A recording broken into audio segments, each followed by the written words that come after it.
As we move on, we'll be having a glance of the 12 components of Nithyananda Yoga. Now, the first component is asana. Asanas are the comfortable seated position which allows the body and mind to come to a state of balance and restful awareness, where one can easily enter into a deeper and subtle dimensions of yoga. Now, the next component is pranayama. Now, when you breathe in of the process of inhalation, exhalation, there is a prana, which the life force which that goes in. The three processes of pranayama is Rejka, Purka and Kumbhaka. Purka is when we inhale. This process is called Purka. When you hold the breath inside is Kumbhaka, and exhaling is Rechika. Now, the next component is mudra. Mudra refers to the positioning of limbs, fingers, even the tongues in certain way to seal the prana into our body. It's a way of aligning to the cosmos. The next component is bandhas. Now, bandhas are the internal awakening of the Kundalini Shakti. It is a Sanskrit word which it is the active contraction of active maintenance of a state of contraction and pressure in the body. Without bandhas, energy tend to leak out and tend to be blocked, dissipate out due to our various lifestyles. Now, bandhas act as a bridge between the disconnected areas of the energy circuits. This is the reason while pumping and realigning of the prana, the vital life energy and the Kundalini Shakti brings tremendous healing and balance to the physical and emotional and neurological system. The next component is Karna. Now, in Natya Shastra describes the movements of hands, feet as a karna as a sacred dance. Performing karna puts you in a state of high awareness of your body, engaging multiple body parts at the same time. The next component is visualization. In the science of yoga, context and intentions are everything. Why we bend our body matters. For whatever intention we move the body, that experience will be delivered to us. That's why in KAILASA's Nithyananda Yoga, we maintain the space of yoga as a ritual, as a direct connection between Paramashiva and us. The next component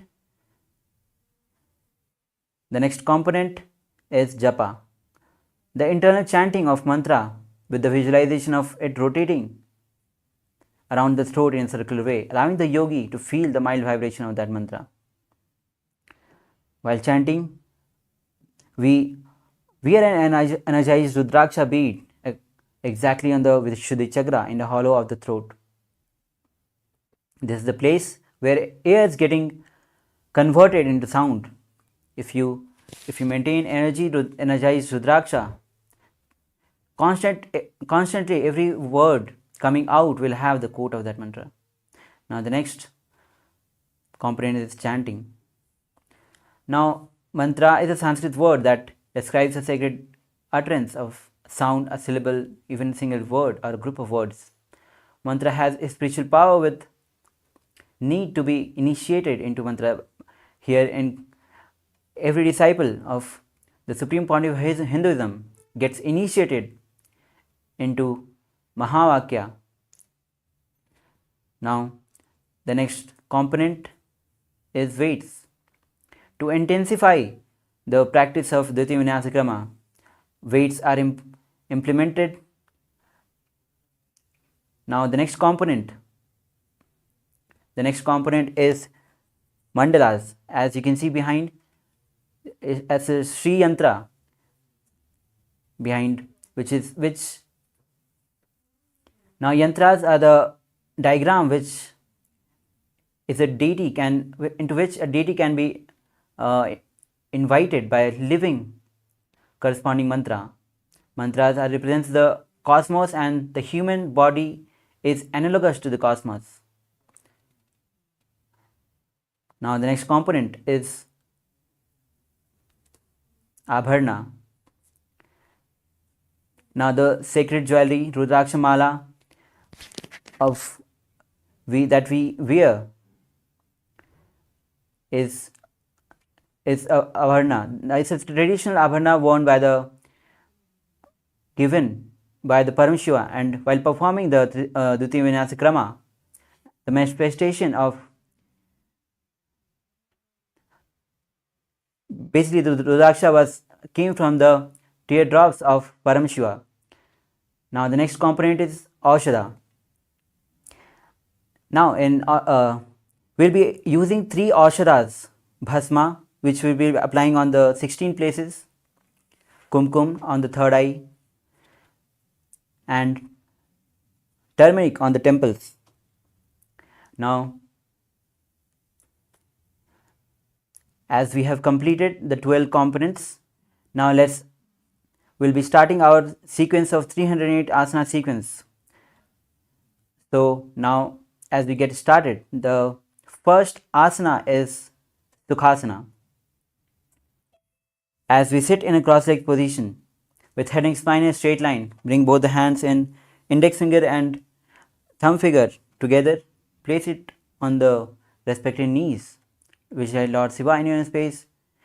Visualize the first pranayama will be starting is Samana Kumaka pranayama. Where you inhale, visualize heat and flame rising up along the spine towards the navel center.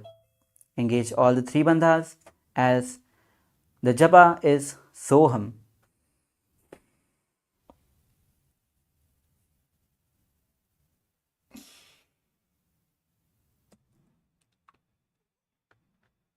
तत्सुखासनमित्युक्तम् अशक्तस्तत्समाचरेत् आसनं विजितं येन जितं तेन जगत्त्रयम्.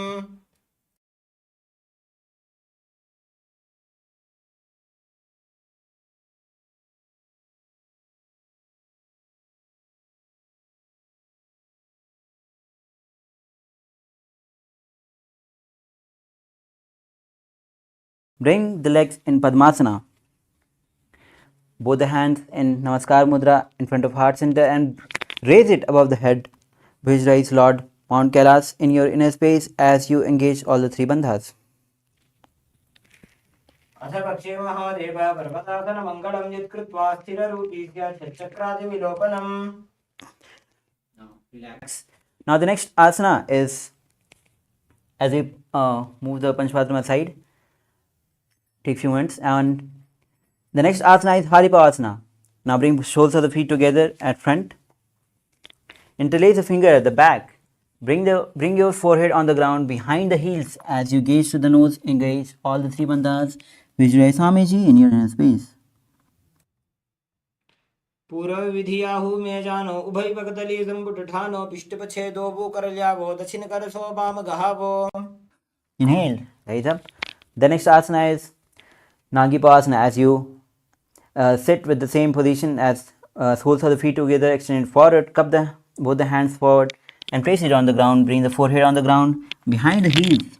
Visualize snake in your space as you engage all the 3 bandhas.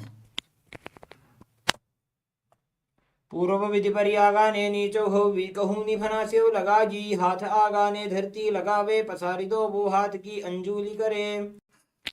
Inhale.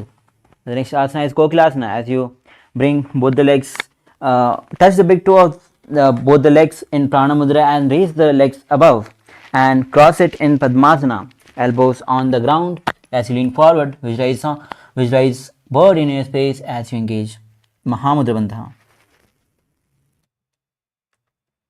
अथान्यदासनं वक्ष्ये येन सिद्धो भवे नरः अकस्मात् वायुसञ्चारं कोकिलाख्यासनेन च. Inhale. Next asana is Nithyananda, as you place one ankle on the top of the opposite knee. Hold the opposite elbows Engage all the three bandhas. Gaze to the nose. Visualize Swamiji in your space as you rotate the arms in a circle clockwise and anti-clockwise direction. घोड़ा बामा पालकी आशमा हिली सोज दच चरण को बार लोता परिगुल्फ समोज. Now the next asana is Gajasana. As you place both the hands on the ground, lift the hips high, bring the feet closer. Now scoop the head forward and down in Gajasana as you visualize elephant in your inner space. निब्जं पादाग्रे भूमौ कृत्वा लम्बी भूया मस्तकाग्रे निधाय.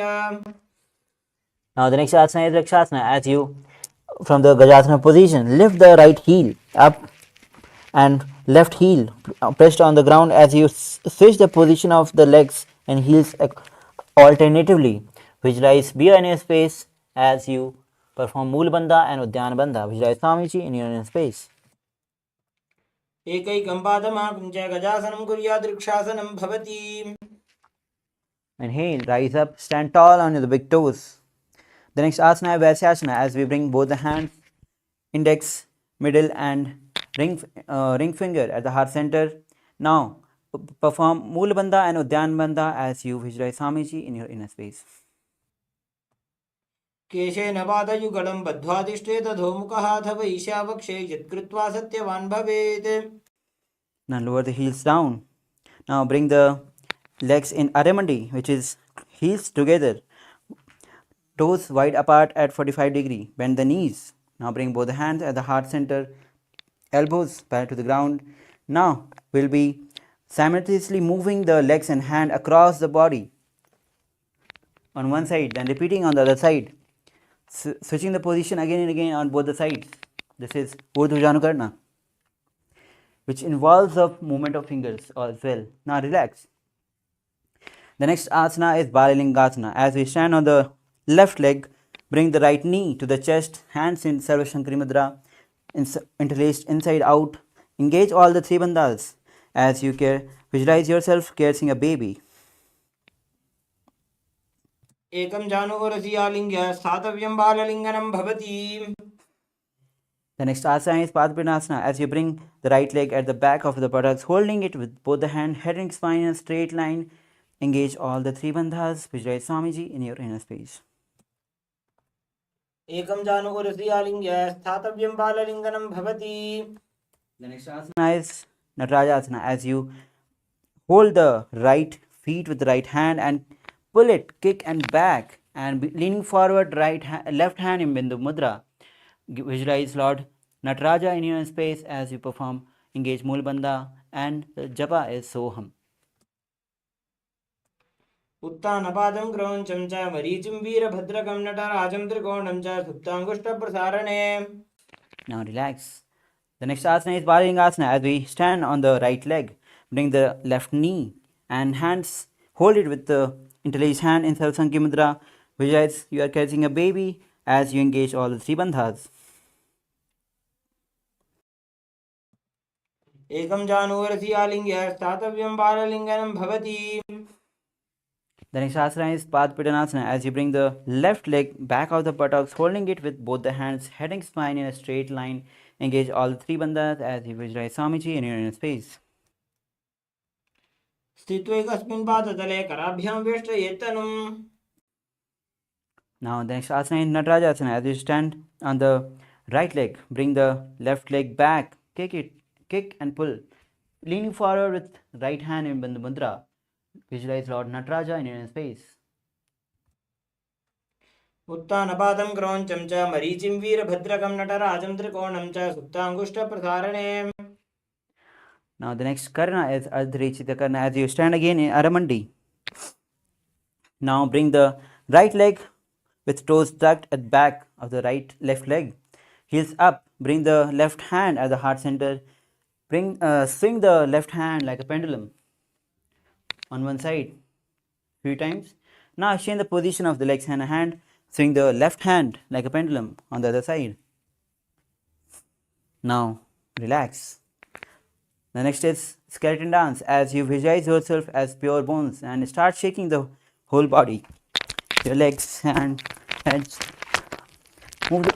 Shake the body without any following any particular movement all across the mat. Now relax.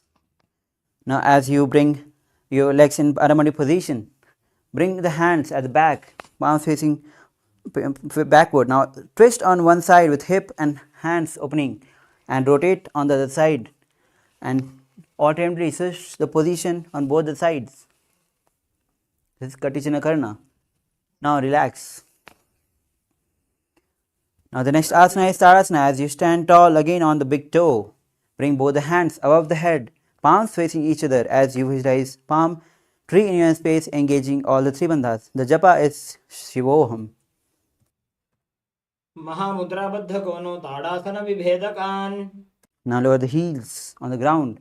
Next asana is Uttanasana. As you stand on the legs, bring both the hands down, bending forward. Head to the nose, as in head to the knees as you engage all the three bandhas. Vijay Swamiji in your inner space. Mahamudra Kono Tadasana Vibhedakan Vinotanam Tata Kuryad Antarvatni Patipriya. Now bring the body in the plank position.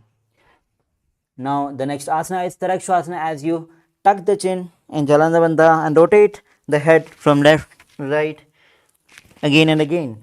Vijay Swamiji in your inner space. Gajasanavastitva Mastakam Varam Varam Dakshina Kokshim Savya Kokshim Najet. Now lower your body down. The next asana is Bhujangasana. Place both the hands high over the chest as you lift the chest up with lower back, with the strength of lower back as you visualize Cobra in your space. Perform Bhujangni Mudra as you open the mouth wide and inhale through the hollow of the mouth. Gajasanavastitva Mastakam Varam Varam Dakshina Kokshim Savya Kokshim Najet. Now bring the body again in plank position. The next asana is Sasasana. Now as you bring the right knee to the chest and alternatively bring the left and repeat this, switching the position of the legs again and again on both the sides. Visualize Swamiji in your inner space. Gajasana Samsito Janu Dvaima Kunche Varam Varam Kartavyam Shasasanam Bhavati.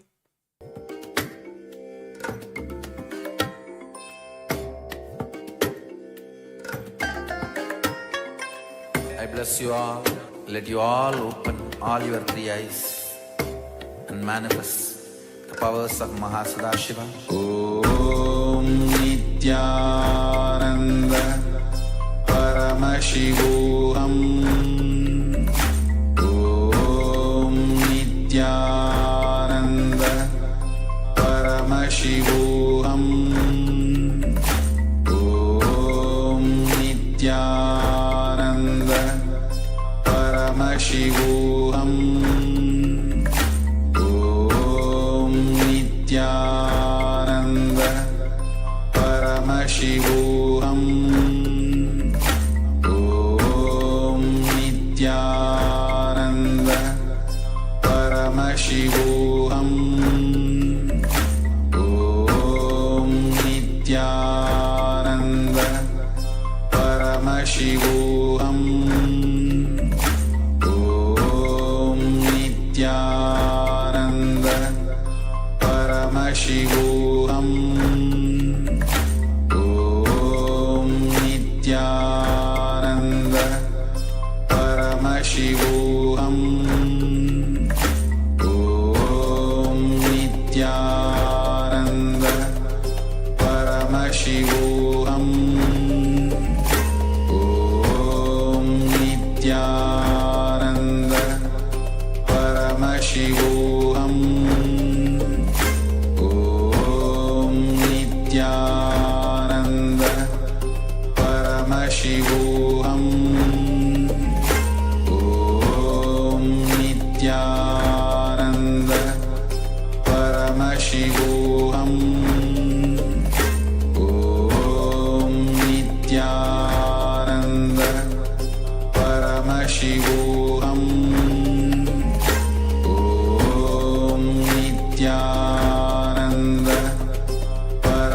Paramashivoham. Om Nithyananda Paramashivoham. Om Nithyananda Paramashivoham. Om Nithyananda Paramashivoham. Om Nithyananda Paramashivoham. Om Nithyananda Paramashivoham. Om Nithyananda Paramashivoham.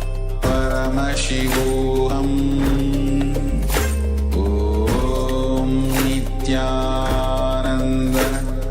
Paramashivoham.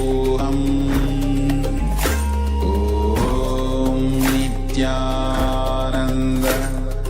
Paramashivoham.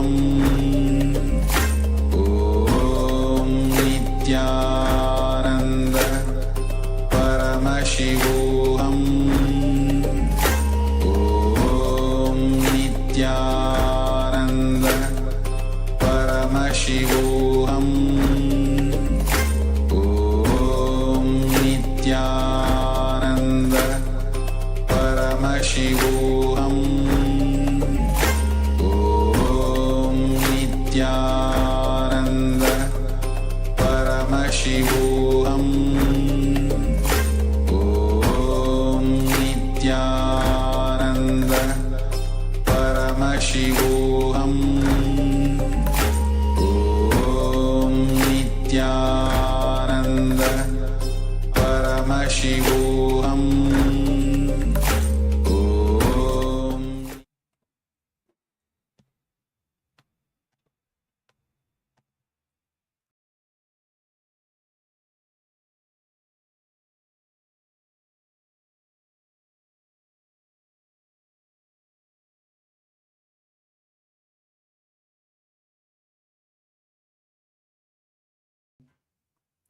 Now, as we bring the, sorry for the technical glitch, now we'll be continuing our sequence with the Rathasana. Now, as we bring body in the plank position, now bring one right leg between the hands and jump and bring the left leg, alternatively shifting the position of the legs, both the sides, visualize chariot in a space. गजासन संस्थितो एकैकं पादं पुरोमार्गेण भ्रामयित्वा कर्तव्यं रथासनं भवति. Now stand with next asana is Virabhadrasana. As we stand, bring the right leg forward, toes facing front, left leg back, feet facing outward. As you bend the right knee at 90 degree, bring both the hands above the head, palms facing each other, gaze to the nose. Visualize Lord Virabhadra in your space as you engage Moola Bandha and Udyana Bandha. वासिष्ठमथ कौण्डिन्यम् ऊर्ध्वकुक्कुटमेव च अष्टावक्रमथोत्थानं मयूरं सेतुबन्धनम्. Now we'll be repeating Virabhadrasana on the other side as we switch the position of the legs. Now bring the left leg front, bending it at 90 degree, hands above the heads. Now gaze to the third eye, engage Moola Bandha, Udyana Bandha as you visualize Lord Virabhadra in your inner space. वासिष्ठमथ कौण्डिन्यम् ऊर्ध्वकुक्कुटमेव च अष्टावक्रमथोत्थानं मयूरं सेतुबन्धनम्. Now, as you stand tall, the next asana is Vrikshasana. With standing on the left leg, bring the right leg on the inner thigh of the left leg. Now bring both the hands in Namaskar Mudra in front of heart center. Visualize yourself as a tree as you engage Moola Bandha and Udyana Bandha. वामोरुमूलदेशे च जाम्यं पादं निधायतो तिष्ठेत् वृक्षवद्भूमौ वृक्षासनमिदं विदुः. As you bring the right leg on the opposite hip, hands on the heart center in Namaskar Mudra, visualize Lord Garva in space. गरुडासनमावक्षे येन ध्यानं स्थिरं भवेत् सर्वदोषाद् विनिर्मुक्तो भवति यः महाबली. Now, standing on the right leg, bring the left feet on the inner thigh of the right. Bring both the hands in the heart center and raise it above the head. Visualize yourself as tree as you engage Mulbandha and Udyanabandha. वामोरुमूलदेशे च याम्यं पादं निधायतो तिष्ठेत्तु वृक्षवद्भूमौ वृक्षासनमिदं विदुः. Now the next asana is Garudasana as you bring the left feet on the opposite thigh. Hands at the heart center in Namaskar Mudra. Visualize yourself as Lord Garuda as you engage Mulbandha. गरुडासनमावक्ष्ये येन ध्यानं स्थिरं भवेत् सर्वदोषात् विनिर्मुक्तो भवति यः महाबली. Now relax. Now the next asana is Trikonasana. Bring the right leg at front, toes facing forward. Now left leg at back, feet facing outward, sideways. Bring both the hands parallel to the ground, lean forward and down. Left hand towards the sky, gaze as you visualize triangle in your inner space. उत्तानपादं क्रौञ्चं च मरीचिं वीरभद्रकं नटराजं त्रिकोणं च सुप्ताङ्गुष्ठप्रसारणे. Inhale. Now exchange the position of the legs as you bring left leg forward, right leg back. Bring hands parallel to the ground as you lean forward and down. Right hand towards the sky as you visualize triangle in your space.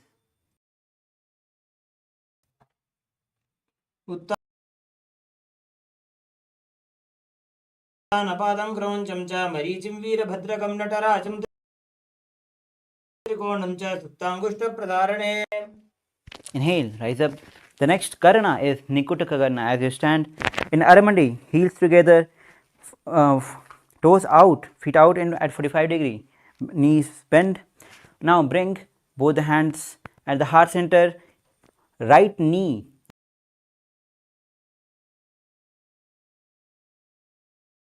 right heel up. Now both the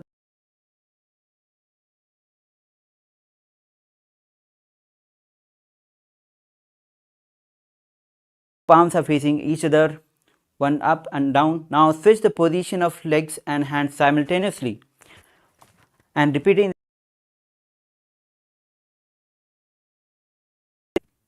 The next asana is Angushthasana as you sit with toes tucked, perineum on the heels. Bring the knees together, palms together at heart center, Namaskar Mudra. The japa is Sadashivoham. Visualize Swamiji in space as you perform Bhramari Pranayama, which is inhaling like a male bee and exhaling like a female bee. कबन्धासनमित्याहुः गोरक्षासनमेव च अङ्गुष्ठमुष्टिकं ज्ञेयं ब्रह्मप्रासादितं तथा. Now inhale.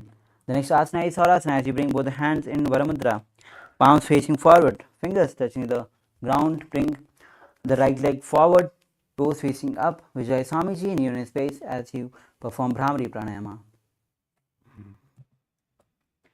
प्रसार्य एकं पादतलं संस्थापित्वेकपादकम्. The next asana is Vidhanasana as you hold the big toe of right leg in Pranamudra and lean forward, head to the knees. Hold the opposite leg with the opposite ankles with the left hand. Visualize Swamiji in your inner space. उल्फस्थितो पादम् एकं प्रसार्य तत्पादाग्रं संस्पृश्य तत्करेण. Inhale. Now we'll be repeating Swarasana on the other side. Again, hands in Varamudra, palms facing forward. Bring the left leg forward, toes facing up. Visualize Swamiji in your space as you keep performing Bhramari Pranayama. प्रसार्य एकं पादतलं संस्थाप्य त्वेकपादकम्. Now the next asana is Vidhanasana. Hold the big toe of the left leg with the left hand as you lean forward, head to the knees, ankles, holding the ankles with the right hand. Now visualize Swamiji in your space. उल्फस्थितो पादम् एकं प्रसार्य तत्पादाग्रं संस्पृश्य तत्करेण. Inhale. Now the next asana is Brahmajurankus asana as you keep little distance between the knees, back of the palms on the knees. Gaze to the ground as you perform Mulabandha and Jalandhar Bandha. Visualize Swamiji in your inner space. दो भूफणा पाणी होए वैसे एड़ी दो गुदानी वैसे. Next asana is Kapilasana as you drop the knees on the ground wide apart. Now place both the hands on the respective knees. Engage Mulabandha, Udyanabandha. Gaze to the nose as you visualize sage Kapila in your inner space. उभय पगतले सम टहरावे तिनकी माहिली को और मिलावे. Now relax the bandhas. The next asana is Bhadra Gorakhasana. As you sit in the same position, shift the gaze to the third eye, visualize Swamiji in your inner space. दो पगतले संबड़ करे कोरवाली भूपर इधरे.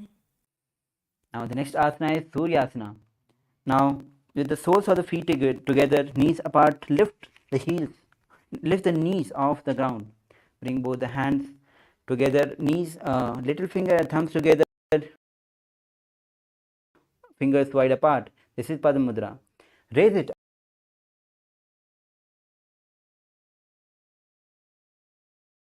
above the head.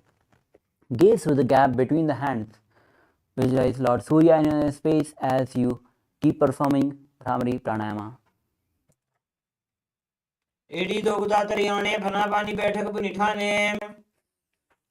Now, as you bring the feet flat at the back, sit on the perineum on the heels, hands on the respective knees. Gaze to the third eye. Now we'll be performing Manduki Mudra, which is rolling the tongue up at the roof of the mouth, visualizing catching the nectar of immortality dripping from the Sahasrara chakra. पादतलौ पृष्ठदेशे अंगुष्ठे द्वे च संस्पृशे जानुयुग्मं पुरस्कृत्य साधयेत् मण्डूकासनम्. The next asana is Uttana Mandukasana. As you, from the same seated position, bring both the hands at the back of holding the shoulders, gaze to the third eye, visualize frog in your space as you engage Moola Bandha, Uddiyana Bandha and perform Manduki Mudra. Mandukasana मध्यस्थं कुर्पराभ्यां धृतं शिरः. Now relax. The next asana is Simhasana. As you cross your ankles at the back, perineum on the heels, place the hands on the respective knees. Now gaze to the nose as you visualize lying in space. Now open the mouth wide and stick out the tongue and exhale forcibly. दक्षिणं तव्यगुल्फेन दक्षिणेन तदेतरं हस्तौ श्चचान्वोदं स्थाप्य साङ्गुलीश्च प्रसार्य च. The next asana is Bhadrasana. Now bring the soles of the feet together at the back, knees wide apart. Bring both the hands in Prana Mudra and hold the opposite big toe. Gaze to the nose as you visualize Swamiji in space. Engage Moola Bandha and Uddiyana Bandha. गुल्फौ च वृषणस्याधो व्युत्क्रमेण समाहितः पादाङ्गुष्ठौ कराभ्यां च धृत्वा च पृष्ठदेशतः. Now the next asana is Kakabhusandi Asana. Now squat the feet on the ground, knees apart. Now wrap the hands around at the back, holding fingers interlocking. Now gaze to the nose, visualize grow in your space as you engage Moola Bandha and Pranayama is Bhramari Pranayama. प्रथमे वेसक उकटठाने दोभो हाथ पगमीच आने. Inhale. Now place both the hands on the ground in front. The next asana is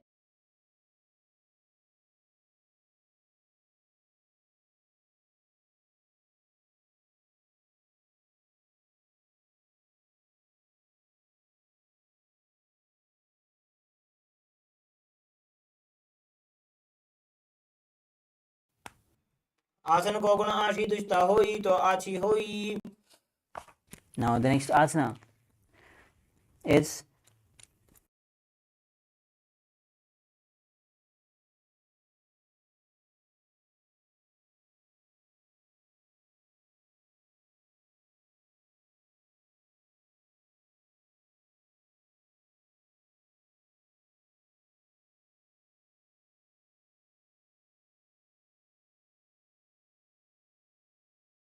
ऊंचा को करे.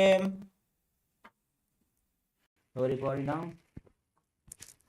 The next asana is Parshvasana. मयूरं दंडवत् कुर्यात् भाजमकम्. Now relax. Now twist the body on the other side as you place the elbows on the knee and the hip. Lean forward. Extend the legs outside. Gaze to the third eye. Visualize peacock in your inner space. मयूरं दण्डवत् कुर्यान् मायूरं दण्डनामकम्. Now, bring the body in the plank position. You'll be performing Viraganathasana. Bring the leg from outside between the hands. Gaze to the third eye. Visualize Lord Kalbhairava in your inner space. The pranayama is Rejika Kumka Pranayama. आसन को गुण बीती जाई. Place the legs back. Now bring the left leg from outside between the hands. Gaze to the third eye. Visualize Lord Kalbhairava in your inner space. आसन को गुण बीती जाई. The next asana is Unmukh Pithasana. Now, from the plank position, lower the elbows down on the ground, hips high, bring the feet forward, gaze to the third eye as you perform Unmukh Pithasana. भून्यस्थो जानुनी हस्तौ चतुष्पदम वाङ्मुखम्. Now, from the plank position, we'll be performing Vasishthasana, placing the right palm on the ground, palm hand straight, twist on one side, and then raise the left hand above, gazing towards the sky, which says Vasishtha in inner space. ऊर्ध्वकुक्कुटवासिष्ठमरीचहलमत्स्यकं परिवृत्तिं चोदरस्य विविधं धनुरासनम्. Now rotate the body on the other side, performing Vasishthasana on the other side. ऊर्ध्वकुक्कुटवासिष्ठमरीचहलमत्स्यकं परिवृत्तिं चोदरस्य विविधं धनुरासनम्. Now, as you be in the seated position with the legs extended forward, now toes facing upward.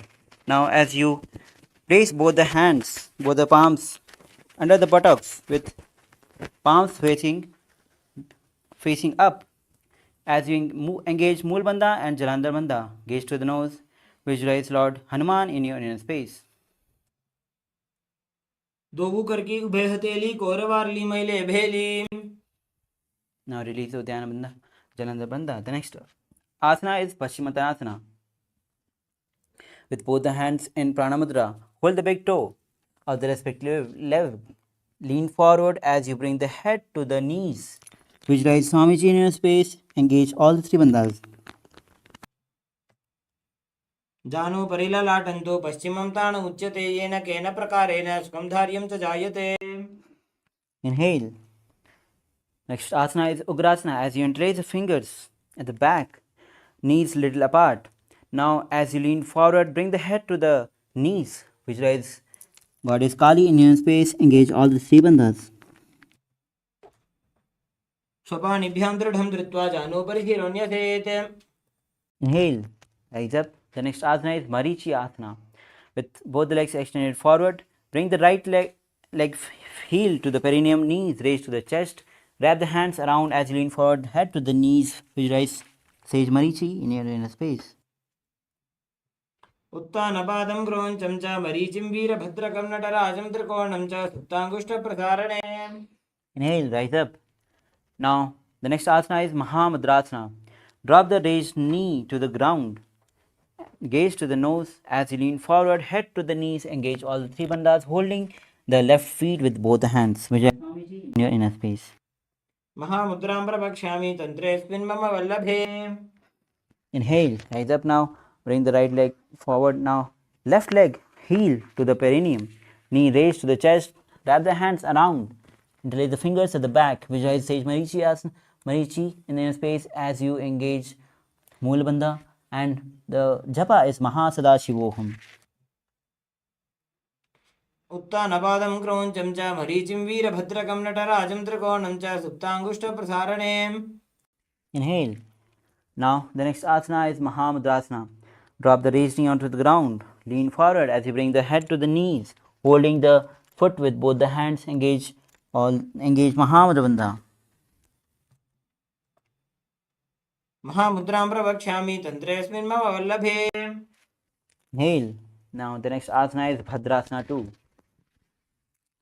Now bring both soles of the feet together, heels close to the perineum. Interlock the finger, bring it and the toes. Now gaze to the third eye as you visualize Swamiji in your inner space. विल्भौतवृषणस्यातः सीवन्त्याः पार्श्वयोः क्षिपेत्. The next asana is Gwalipavasana. As you extend the legs forward. Now heels apart, toes together, bring both the hands on the respective knees. Perform engage Mool Bandha and Jalanda Bandha as you visualize Swamiji in your inner space, gaze to the nose. पूर्व चरपट चौक कक्षो सोजी वाही विधियों की जय sooji. Release the Jalanda Bandha. Now again sitting with soles of the feet together, bring the feet closer, heels close to the perineum. Now as you hold the soles of the feet and place the elbows on the ground, head on the ground, visualize Yoni Mandala in your inner space. दो पगतले संपट करे एड़ी मेड़ के ढिंग धरे. Inhale, rise up. The next asana is Midakipasana. As we sit with the soles of the feet together, extended forward, toes apart, heels together, both the hands extended sidewise.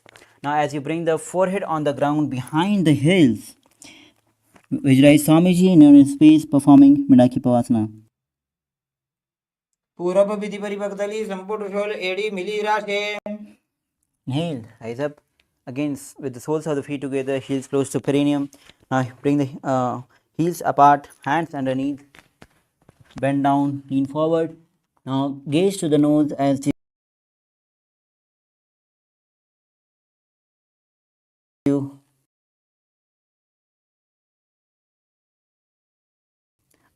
touch the throat to the toes. Siddha Samadhi Asana. दो पगतली संपट करे सोले मेढ़ आका में धरे. Inhale. The next asana is Chinnakipasana. As again you sit with the soles of the feet together, heels close to the perineum. Open the feet like a book, elbows on the respective knees, gaze to the nose, visualize Swamiji in your inner space. दो पगागी एड़ी धरती मगिवा मेढ़ लगावे. Inhale. Now Charpat Chaukasana. As you sit with soles of the feet together, heels close to perineum. Place both the hands on the respective knees, pulling the knees onto the ground lightly. Engage Mool Bandha or Dhyan Bandha as you gaze to the third eye, Swamiji in your inner space. दो पगतली संपुट धारे आगा नेगर चार पसारे. Now release the Udyan Bandha. The next asana is Bhairavasana. As you sit with toes tucked, heels up, bring the knees wide apart onto the ground. Hands in Bindu Mudra. Place it on both the knees, respective knees. Gaze to the third eye, engage Mool Bandha, Udyan Bandha, and visualize Lord Kala Bhairava in your inner space. गुल्भौ संपीड्य चान्योन्यं विक्रमेणोत्थितं शनैः जान्वो पार्श्वगतौ हस्तौ दण्डवद्भैरवासनम्. Inhale and release the legs. Now the next asana is Samanasana. Bring the left heel close to the perineum. Right leg, bring it to the chest, holding it with both the hands. Gaze to the third eye as you visualize Swamiji in your inner space. समानासनमावक्षे सिद्धमन्त्रादिसाधनात्. Now bring the raised knee on the top of the shoulders. Now raise the other leg forward. Gaze to the third eye. Visualize Swamiji in your inner space as you perform Apanasana. केवलं पादमे कञ्च स्कन्धे चारोपि यत्ततः. Then lower the legs down. The next asana is Samanasana on the other side. As you bring the left heel close to the perineum, lift the left feet towards the chest. Gaze to the third eye. Visualize Swamiji in your inner space. समानासनमावक्षे सिद्धमन्त्रादिसाधनात्. Now bring the left leg on the top of the shoulder. Raise the right leg forward. Gaze to the third eye. Visualize Swamiji in your inner space. केवलं पादमे कञ्च स्कन्धे चारोपि यत्ततः. Lower the legs down. The next asana is Gomukhasana. Place the left leg on the ground, right leg on the top. Now interlace the fingers. Place it on the top knee. Gaze to the nose. Visualize cow in your space. The new pranayama is Kari pranayama. The japa is Om Nithyananda. सव्ये दक्षिणगुल्भं तु पृष्ठपार्श्वे नियोजयेत्. The next asana is Anushasana. Seated same as in Gomukhasana. Bring both the hands in Pranamudra. Hold the big toe of the opposite leg. Gaze to the nose. As you engage Mool Bandha, Jalandhar and Mool Udhyana Bandha. Visualize Rishika Anusha in your inner space. दक्षिण को नीचे उठाने बाबू ताके ऊपर आने. Now release the Dhyana Bandha. The next asana is Anushasana 2. As you interlace the fingers at the back, lean forward, gaze to the nose. As you bring the nose to the ground, visualize Rishika Anusha in your inner space. जीमना गोदा की संधि ब्रिडा वागोड़ा की संधि. Inhale, rise up. The next asana is Garudasana. As you bring the left heel to the perineum, right knee, raised heel, feet on the ground. Now, the hands on the respective knees. Gaze to the nose as you visualize Lord Garuda in your space. Keep performing Siddhkari Pranama. दावो पगमोड़ी AD माहिलो गुलभमूल द्वारनी चाहिए. The next asana is Naradasana. As you sit on the left heel, perineum on the left heel, interlace the fingers at the back. Twist on your right side, elbows on the knees, gaze to the third eye, visualize sage Narada in your inner space. पिष्ट जवाम पगदली केरी भूपरिता ही लगावे फेरी. Now untwist your body. Now the next asana is Matsya Pitakasana. As you bring the left feet on the top of the right thigh, hold the big toe of right leg with right hand, hold the chin up with the left hand. Now gaze to the nose, visualize Matsya, the fish incarnation of Vishnu. The japa is Om Nithyanandoham Siddhkari Pranayama. वामे नवामांगुष्टंतु गृहीतं मत्स्य पीठकम्.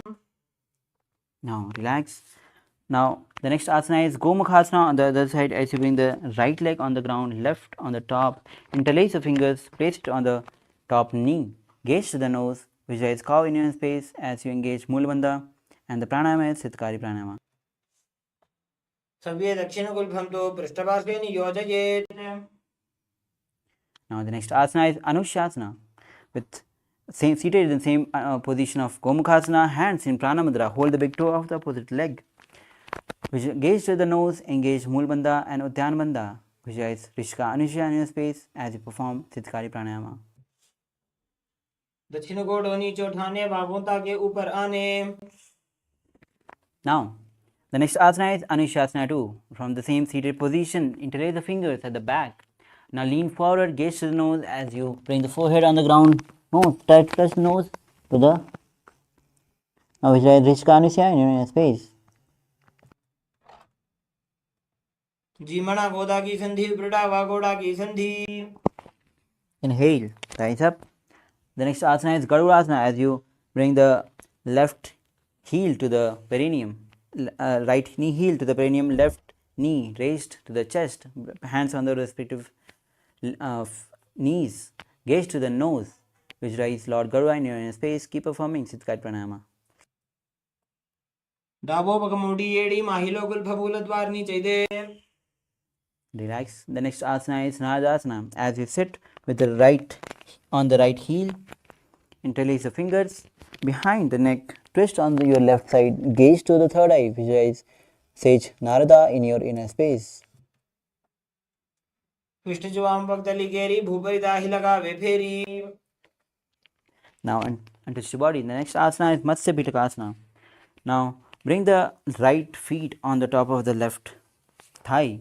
Hold the left big toe with the left prana mudra. Hold the chin with the right hand. Gaze to the nose. Visualize Matsya, the fish incarnation of Lord Vishnu. Perform Siddhkari Pranayama. वामे नवामांगुष्टंतु गृहीतं मत्स्य पीठकम्. Now relax, extending both of legs forward in front. We'll be performing Matsyendrasana.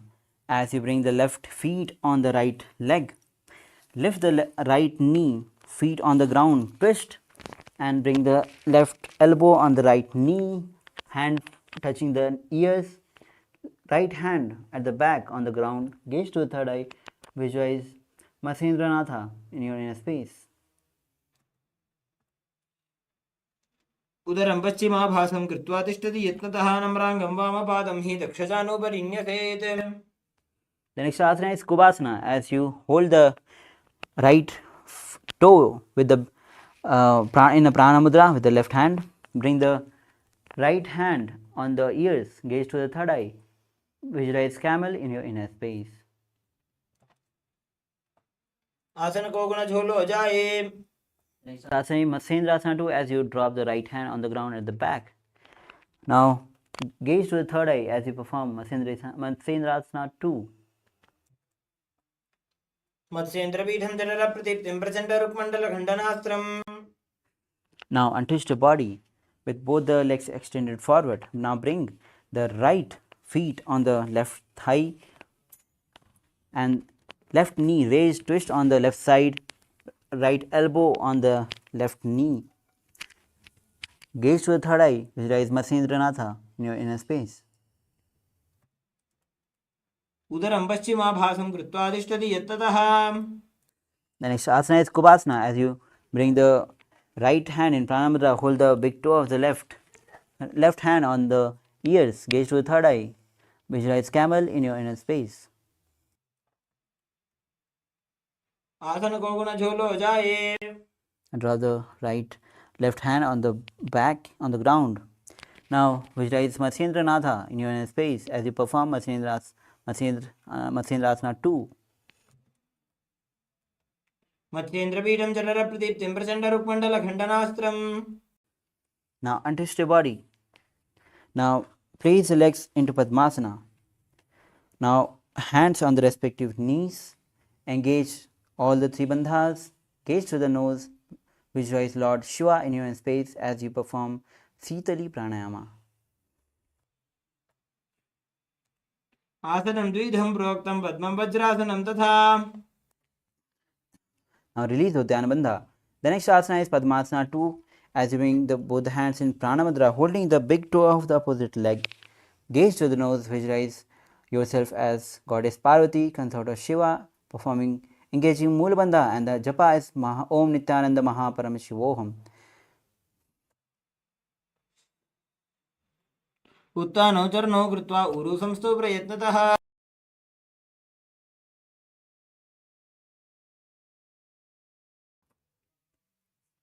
Now the next asana is Kukkutasana. As you still be seated in the Padmasana, place both the hands between the thighs and calves, place the palms on the ground, lift the legs off the ground. As you balance the body, visualize rooster in your inner space. The japa is Om Nithyananda Sadashivoham. The pranayama is Sahaja Pranayama. पद्मासनं संस्थाप्य नान्वरोरन्तरे करौ. Now the next asana is Baddhakeki Asana. As you still be seated in the Padmasana, bring both the hands on the ground in front. Now rotate the fingers facing towards the body. Lean forward as you bring the elbows side of the navels and lift the body by lifting off the knees off the ground. धरामष्टभ्यकरद्वेन तत्कूर्पति स्थापितानाभिपार्श्वः. The next asana is Mayurasana. Now place both the hands on the ground in front, palms facing towards the body. Now lean forward as you bring the elbows side of the navels. As you balance the body and lift the feet off the ground. Visualize peacock in your inner space. असभक्षे Mahadev मयूरासनम् उत्तमम्. Now lower your body down. Next asana is Makarasana. Hands interlaced at the back, feet open wide sides. Visualize crocodile in your inner space. अध्यासिषेते हृदयं निधाय भूमौ च पादौ च प्रसार्यमानौ. The next asana is Salabhasana. As you place both the hands high to the chest, now forehead on the ground. Now lift the legs and knees off the ground as you perform Salabhasana, visualizing Swamiji in your inner space. अध्यासिषेते करयुग्मवक्षौ भूमिमौष्टभ्यकरयोस्तराभ्याम्. The next asana is Ustrasana. As you hold the feet with the respective hand, bring it towards the ground from the side of the hips. Visualize camel in your space as you engage Moola Bandha. अध्यासिषेते पदयुग्मव्यस्तं पृष्ठे निधायापि धृतं कराभ्याम्. The next asana is Dhanurasana. As you still holding the feet with the respective hand, Simultaneously lift the chest and the legs up, visualize Shiva's bow in your space as you gaze to the third eye. प्रसारे पादौ भुजदण्डरूपौ करौ च पृष्ठे धृतपादयुग्मम्. Lower your body down. Sit in Bhagasana. Now place both the hands on the respective knees. Gaze to the third eye, visualize Swamiji in your face. उल्टा मोड़ी पाँव तो वैसे बहुरो जुगति करे एक ऐसे.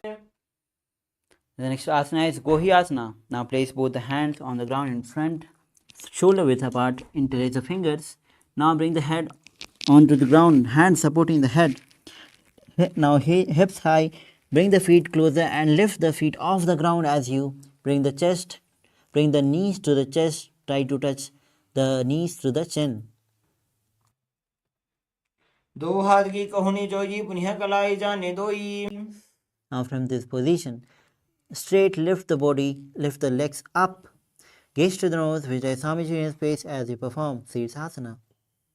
विपरीतं मण्डलं च द्विधैव विदितं हिनः. Now nicely, slowly, lower your body down. Bring the legs forward, legs extended forward. Now we'll be starting the new pranayama, Bhasrika pranayama, which is rapid, forceful exhalation of air outside. Now hold the calves with both the hands. Now lift the feet up towards the sky as you bring head to the knees. Visualize Swamiji in your space. Engage Mulabandha. दो हाथ पग बाहर आने घोड़ा तरे काक सीठाने. The next asana is Parighatana. Now bring the legs at 45 degree at front, raised up, hands at the back holding the shoulders, gaze to the third eye, visualize mace in your inner space and keep performing Bhasrika pranayama. उत्तानशयनं कृत्वा पादौ मिलित्वा प्रसार्य. The next asana is Naukasana. Again bring the legs forward straight up at 45 degree, hands back to the ground, visualize both in your space as you gaze to the third eye. उत्तानशयनं कुर्पराभ्यां भूमिं वष्टभ्याम्. Next asana is Rudrasana. As you bring the soles of the feet together, hands underneath, holding the feet, bringing the feet to the chest, gaze to the nose as you visualize Lord Rudra in your inner space. पगतले संपुट करी हाथस्य पग उचाई. The next asana is Unmukh Pitasana 2. Now, as you bring the feet on the ground, knees up, lower the body down. Now place the hands behind the heels. Now lift the body up, hip up up and perform engage Mulabandha and Jalandhar Bandha. ऊर्ध्वे च जानुनी कृत्वा शवित्वोर्ध्वमुखं तथा. Now lower your body down with your legs and spread. Slowly inhale and mentally force the air across the body as we perform Savasana.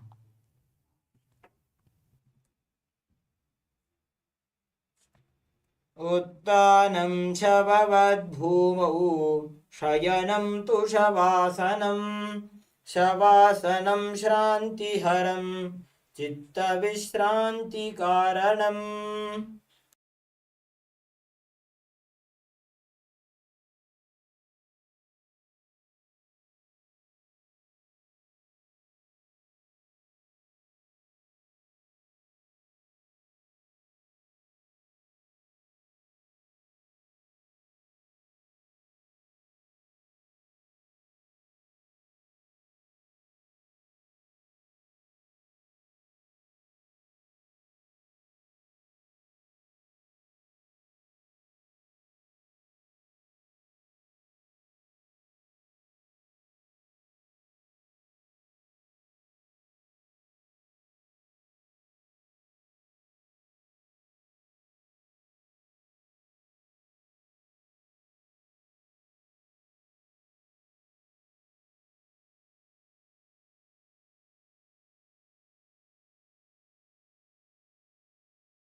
Yes.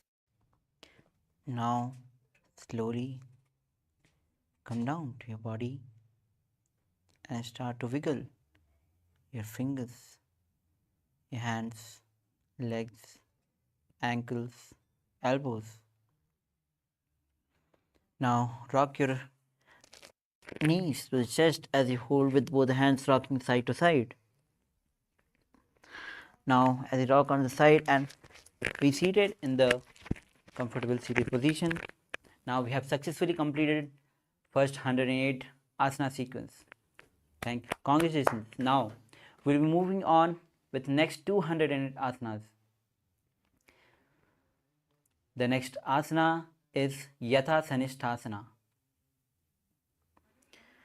Now as you sit with in any comfortable position that brings ease to your physical and mental space, that is Yatha Sanishthasana.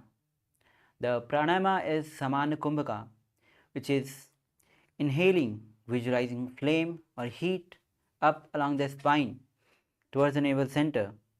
Now bring index and thumb in Bindu Mudra as you place it on the respective knees.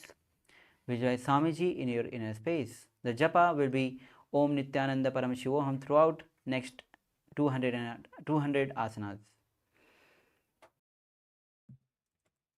पर्यङ्कं तत्समाख्यातं यथा संस्थं यथा स्थितिः. Yes, the next asana is Samanasana. As you sit with the same comfortable seated position, hands in Bindu Mudra. Now take a deep, long inhalation. Hold. Then take prolonged inhalation. And then exhale. इदानीं गर्भिणीनां योगाभ्यासो यथा लघु. Then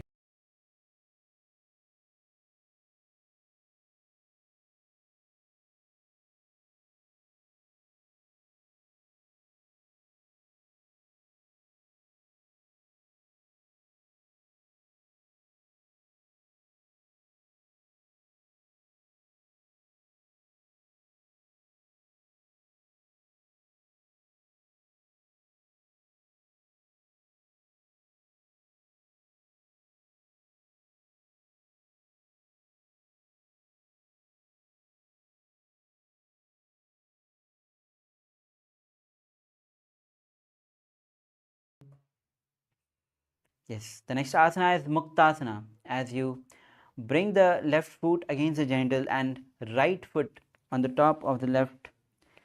Now place the hands facing downward on the knees. Gaze to the nose, visualize Swamiji in space.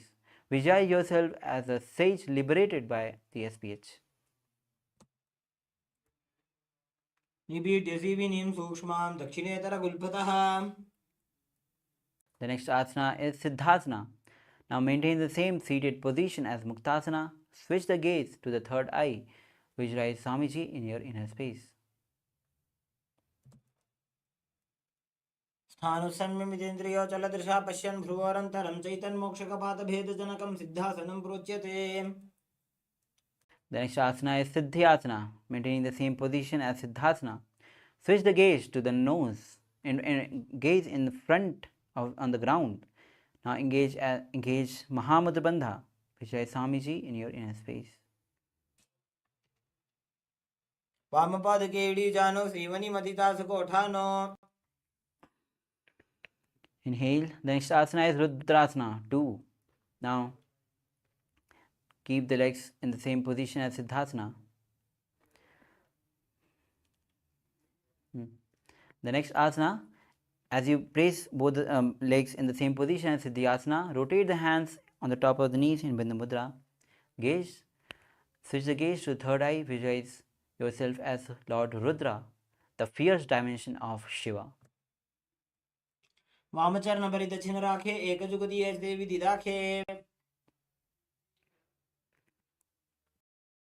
As you relax, we'll be moving on to the next asana, which is Santadhanasana. Maintaining the same position as Rudrasana 2, switch the gaze to the nose, visualize embody tranquility and an unshakable nature. आसन की गुण मन की चंचलता मीटे। The next asana is Siddhasana 2, with maintaining the same. Maintain one heel on the top of the other. Bring both the hands in front of the navel as you cup the one arm on the top of the other, resembling the lotus flower in Samputa Mudra. Visualize Swamiji in your inner space. ऋजुकाय समासीना सिद्धासनमुदीरितम्। The next asana is Bandha Yoni Asana. Now, with the same seated position, we'll be performing Sanmukhi Mudra. Now, bring the little finger below the lower lip, ring finger above, index finger closing the nostril. Now, middle finger closing the nostril, closing the eyes with the index finger, and closing the ears with the thumb. यत्र मध्ये महादेव बन्धयोन्यासने शृणु यत्कृत्वा खेचरो भूत्वा विचरेदीश्वरो यथा। Inhale. The next asana is Virasana, as you place one right foot on the left thigh, the left heel to the perineum. Now, bring the both hands in Bindu Mudra. Visualize Swamiji. Embody the space and states of bravery. एकं पादमथैकस्मिन् विन्यस्योरुणि संस्थितः। The next asana is Valmiki Asana. Now, in the same seated position, gaze to the third eye. Visualize Sage Valmiki, the poet and the author of Ramayana. दावा पग की पगतली पुनी एड़ी है जो य। The next asana is Joni Mudrasana. As you place the palms on the knees, palms facing down. Gaze to the nose. Visualize Yoni Mandala in your space, representing the goddess Devi and Shakti, symbol of creative energy of the universe. वामपाद की पगतली जाहि माहिली core. The next asana is Yoni Asana. As you be seated in the same position, switch the gaze to the third eye and visualize Yoni Mandala in your inner space. योन्यासनं पर्वतेन योगं योगफले लीलं तत्कालफललं तावत् खेचरो यावदेव। Now, the next asana is Bhadrasana 3. As you bring the soles of the feet together, heels close to the perineum. Hold the feet with both the hands. Now, gaze to the nose as you visualize Lord Veerbhadra in your inner space, engaging Moolbandha and Udyanabandha. गुल्भौ च वृषणस्याधः सीवन्त्याः पार्श्वयोः क्षिपेत् सर्वे गुल्भं तथा सर्वे दक्षगुल्भं तु दक्षिणे। The next asana is Aghorasana. As you be seated with the soles of the feet together, heels to the perineum. Engage Kechari Mudra. Roll the tongue up the roof of the mouth. Gaze to the third eye. Visualize yourself as Aghori. Now bring the right hand, closing the left nostril. Inhale from the right nostril. Hold and then exhale from the left nostril. Repeating again on the other side and again. पूर्व कहो बिश्रिका जोई वाही विधियों की जय सोई।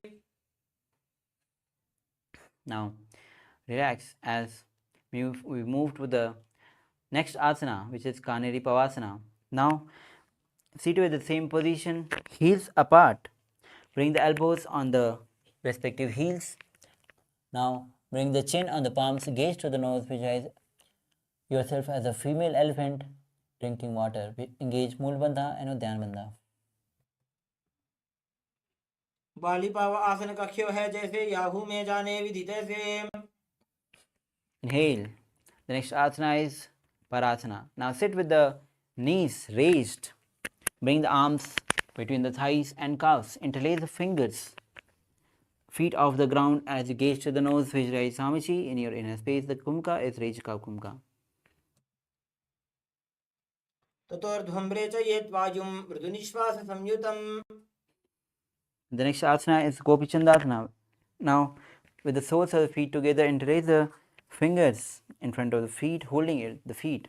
Now, lift the feet towards the chest as you tuck the chin on the hands. Now gaze to the nose, visualize crown, embodying the state and space of a king. पूर्व विधि भगा का अंगूठा कंटकू पराशे. The next asana is Udrasana. Now as you sit with the soles of the feet together, hands underneath, holding the feet with both the hands, interlacing with interlocked finger. Gaze to the nose as you bring the soles of the feet to the chest, visualize Swamiji. You're visualizing your body getting freed from any defects. दो पगदली संपुटटाने उभय हस्त करियोर दहिताने. Next asana is Vasishtasana. As you lift the leg above the head, visualize Swamiji in your space, excelling in everything. दो पगदली जोड़ी संपुट करे. Lower the feet down. Now the next asana is Bhujangasana. As you from the same seated position lift both the legs on the top of the respective shoulders, bring the arms underneath the legs and interlace the fingers around the neck. Visualize cobra in your inner space. शिरासनं तु विज्ञेयं कक्षासनम् अतः परं ग्रीवासनं च परमं भुजासनं योच्यते. The next asana is Kalyanasana. Now the same seated position, bring the elbows under the knees and wrap around at the back, palms crossed, gaze to the nose, visualize yourself as beautiful and auspicious goddess. दो हाथ पगों नीच आने तिनको गोड़ा नीचे ठाने. Now as you lower your legs down, the next asana is Sankatasana. Now bring the left heel and sit on the left heel, the perineum on the heel. Bring the right leg on the top. Hands on the opposite knees as you visualize Swan in your inner space. वामपादं चितेर्मूलं सन्न्यस्य धरणीतले पाददण्डेन जाम्येन वेष्टयेद्वामपादकम्. The next asana is Dhenukasana. Now from Sankatasana, slide the left heel outside and place both the hands on the top knee. Gaze forward, engage Mulbandha or Dhyanbandha as you visualize cow in your inner space. अनुषाकीनगरपञ्चडं बृहीलिन्दगल्यम्नी. The next asana is Machandrasana. Now place the right feet on the left thigh. Now bring the left feet on the right knee. Now as you twist on your left, bring the left hand, hold the right thigh and right hand on the left knee. Gaze back, gaze to the third eye as you visualize Swamiji in your inner space. वामजङ्गपरिदक्षिणटाने वामहस्तपिष्टे दिश आने. Now untwist your body with the same position of the legs. Hold the big toe of the opposite leg in Prana Mudra. We will be performing Machandrasana 2 as you lean forward, forehead on the ground. Now chest touching the heels. Visualize Swamiji in your inner space. प्रथमजी मनोचरणजोजी वामजङ्गपरिराखे सोयी. Inhale. The next asana is Guru Asana. From the same seated position, interlace the fingers. Now place it on the left knee. Engage all the three bandhas. Vijay Swamiji in your inner space. पूर्वमूलेतरपादस्य कनिष्ठिका प्रदेशगुल्भं संस्थाप्य. Now we'll be repeating Sankadasana on the other side as you sit on the right heel, left leg on the top of the right. Now place both the hands on the opposite knees. Visualize Swan in your inner space. वामपादं चितेर्मूलं सन्न्यस्य धरणीतले पाददण्डेन याम्येन वेष्टयेद्वामपादकम्. The next asana is Dhenukasana as you slide the right heel out and place both the hands on the top knee. Visualize yourself as a cow in your space. Engage Mulbandha and Udyanbandha. Anushaki Nagar Panchadam Rihilindagalyamni. The next asana is Machandrasana. As you bring the left feet on the right thigh, right feet on the left knee. Now, as you twist your body on the right, bring the right hand, hold the thigh of the left, holding the knee, right knee with the left hand. Visualize Swamiji in your face as you gaze to the third eye. Vamasanga Paradachinatane, Vamahasta Pishteti Saane. Now untwist your body.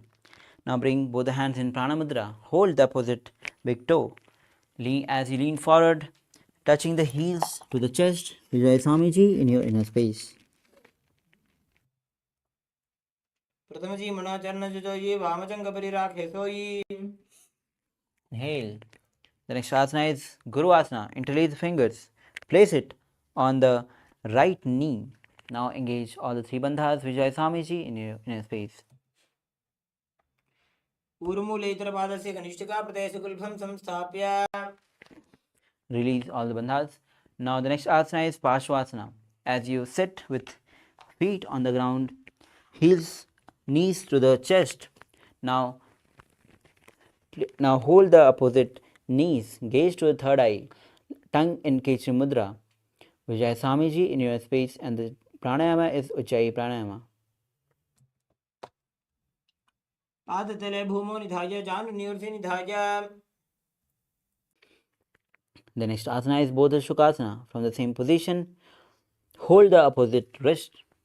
Now place the chin onto the knees, gaze to the nose as you perform Kechri Mudra, and the pranayama Ujjayi Pranayama as you inhale, like making a sound of ocean.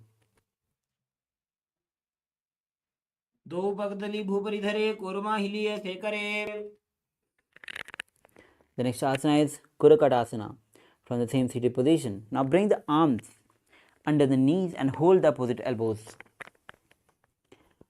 Now bring the feet closer, gaze to the nose, visualize Swamiji in space as you engage Moolabandha. दो हाथ पग बाहर लियावे गोड़ा नीचे ले टहरावे. The next asana is Sumati Asana. From the same seated position. Now bring the right foot over the left, toes facing upward, gaze to the nose, visualize great sage Sumati in your inner space. मूलद्वारी धरती परिठाने डावा पग परित शब्द आने. Now, the next asana is Dandasana. As you extend both the legs forward, toes facing up, interlace the fingers and place it above the head. Engage Mahamudra Bandha, gaze to the nose, perform Kechri Mudra as you visualize Swamiji in your inner space. इदानीं गर्भिणी नाम योगाभ्यासो यथा लघु.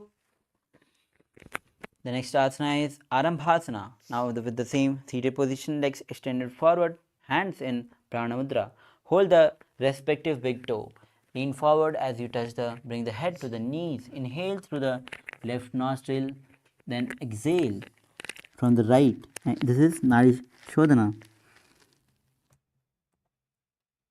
दो पग मिलीवा पसारी पगा का अंगूठा पकड़ी लीलाट गोड़ा लगावे.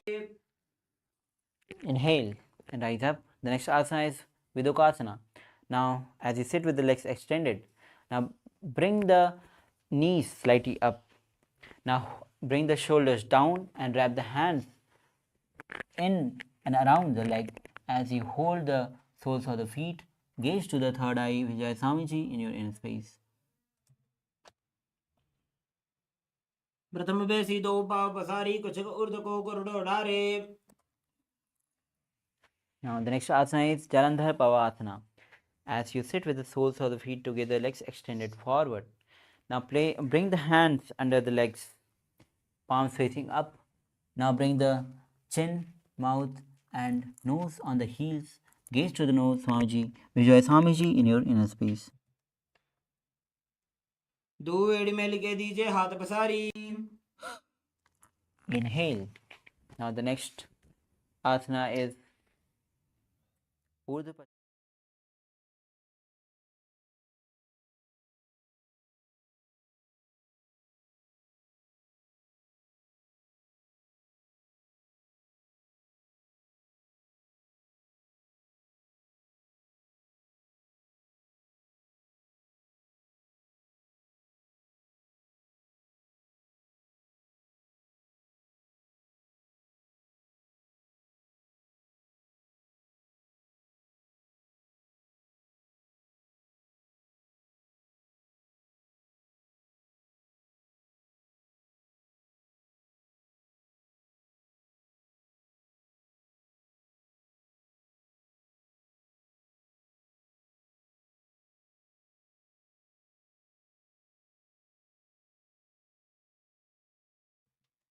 Sit and extend both the legs out, lifting one foot behind the neck, and lean forward and down as in Paschimottanasana. Perform the Pratyahara Kumbhaka. Visualize Swamiji in your inner space as you engage the Mula Bandha. पश्चिमतानवत् संस्थितिं कृत्वा एकं पादं ग्रीवायां धृत्वा तिष्ठेत् ऊर्ध्वपश्चिमतानं भवति. The next asana is the Anantasana. Now, maintaining the same position, lie on your back with the right leg behind your neck. Hold your foot with your left hand from the top of your head. Straighten your body and concentrate on the prana moving from Mooladhara to the Brahmarandra. Gaze at the tip of your nose. Uttana Shaini Ekekam Paigiri Bhajam Vinyasya.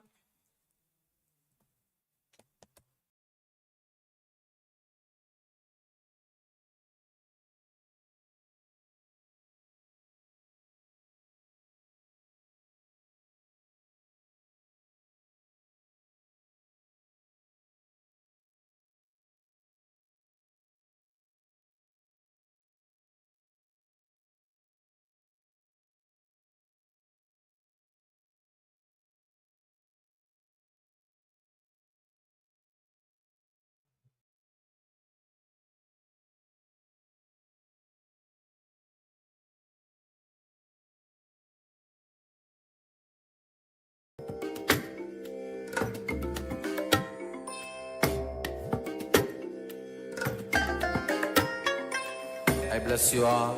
Let you all open all your three eyes and manifest the powers of Mahasadashiva. Om Nithyananda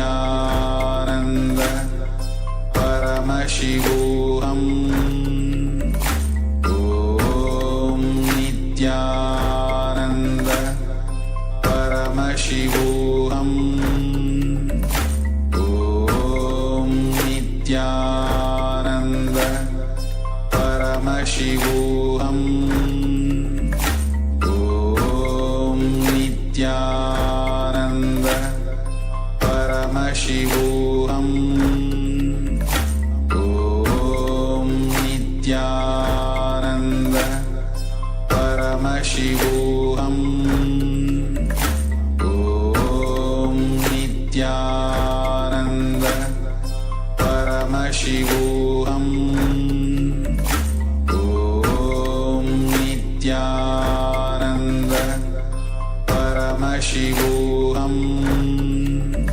Om Nithyananda Paramashivoham. Om Nithyananda Paramashivoham. Om Nithyananda Paramashivoham. Om Nithyananda Paramashivoham. Om Nithyananda Paramashivoham. Next asana is Ankushasana. Now from Anantasana, lean on one side on the elbows of the right leg, touch the feet with the right hand, gaze to the nose, Vijay Swamiji in your inner space, feel the complete control.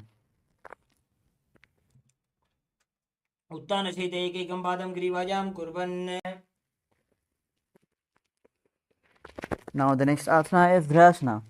As you lie down on your back, bring the knees to the chest. Now encircle the knees, holding it with both the hands, left and right. Visualize Swamiji in a space. उत्तानशयनं जानुनि हृदये पष्टम्बा जङ्घासहितो उरूनि करद्वये बद्ध्वा.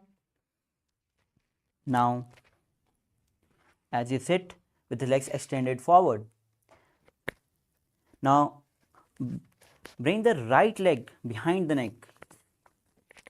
Lean forward, holding the feet with both the hands as in Paschimottanasana.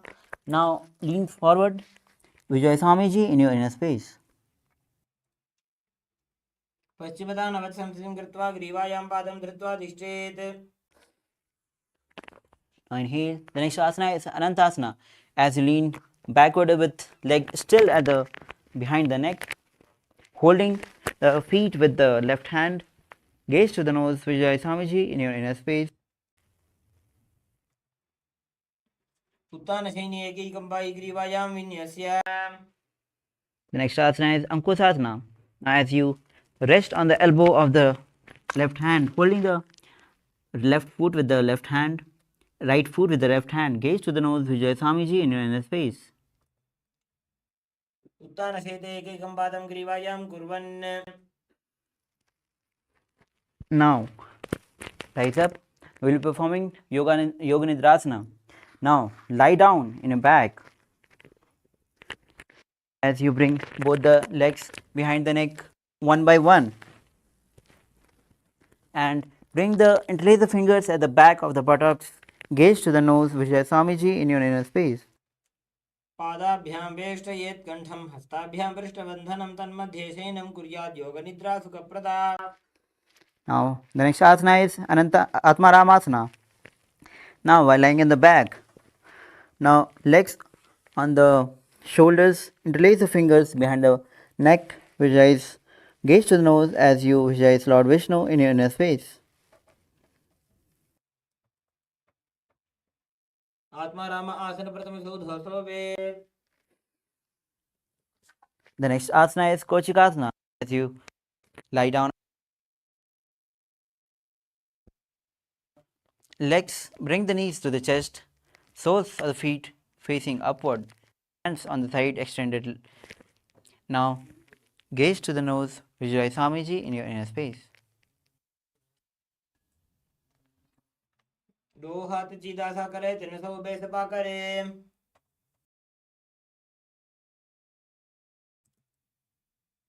Now, how can we do this? Yoga sannyasa can get up and come out, and Vishaka can walk in and go.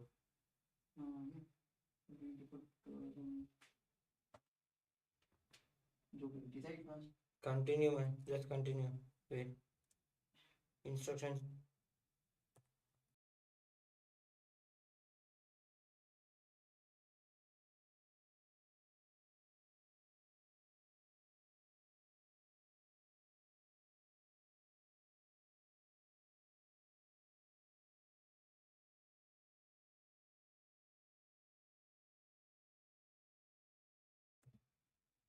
The next asana is the Jatara Parivritti.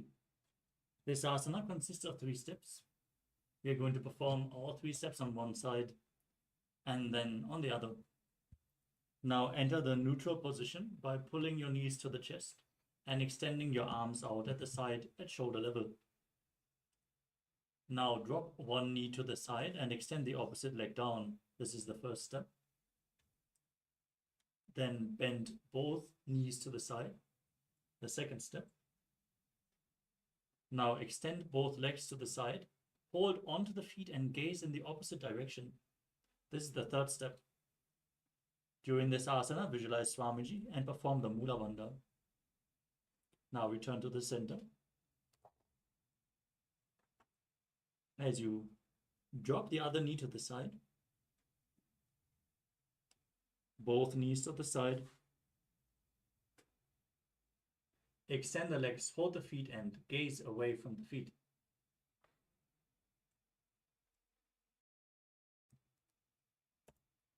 परिवृत्ति कुक्षि भागे त्रिदाहि परिकीर्तितः बद्धकोणं सुप्तकोणम् ऊर्ध्वकोणमथापि च.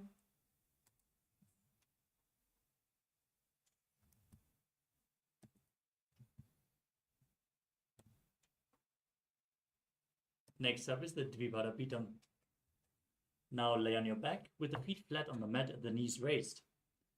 As you hold on to your ankles, push your hips up and gaze to the tip of the nose as you lock your throat in Jalandhara Bandha, performing Murcha Kumbhaka, and visualize yourself as sturdy as a bridge. प्रतिक्रियायुतं द्वन्द्वपीठे सर्वबलप्रदम्. Next up is Paryankasana.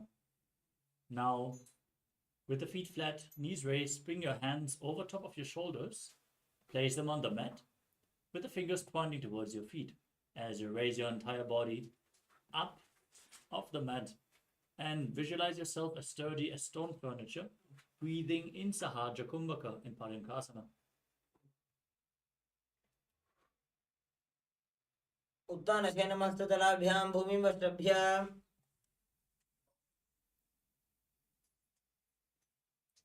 Next up is Shvotanasana, laying on your back. Pull your knees towards the chest and place your hands on the shoulders. Then move your hips in a circular motion as you visualize yourself as a dog playfully rolling around on its back. शवच्छरीरं संस्थाप्य जानुनी सम्मील्य नाभुवानि च. Next up is the Viparita Karani. As you lay on your back, keep your arms flat on the mat and raise your hips and legs up straight. Move your legs in a circular motion as you visualize Swamiji in your inner space and keep following Murcha Kumbhaka. भूतये शिरो तत्त्वा खेनचेच्चरणद्वयं विपरीतकृति चैषा सर्वतन्त्रेषु गोपिता. Now stop the movement of your legs. In Viparita Karani 2, visualizing Swamiji as you intensify your Jataragni, your digestive fire.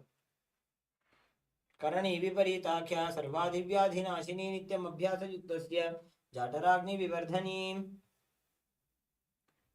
Next up is Langalasana.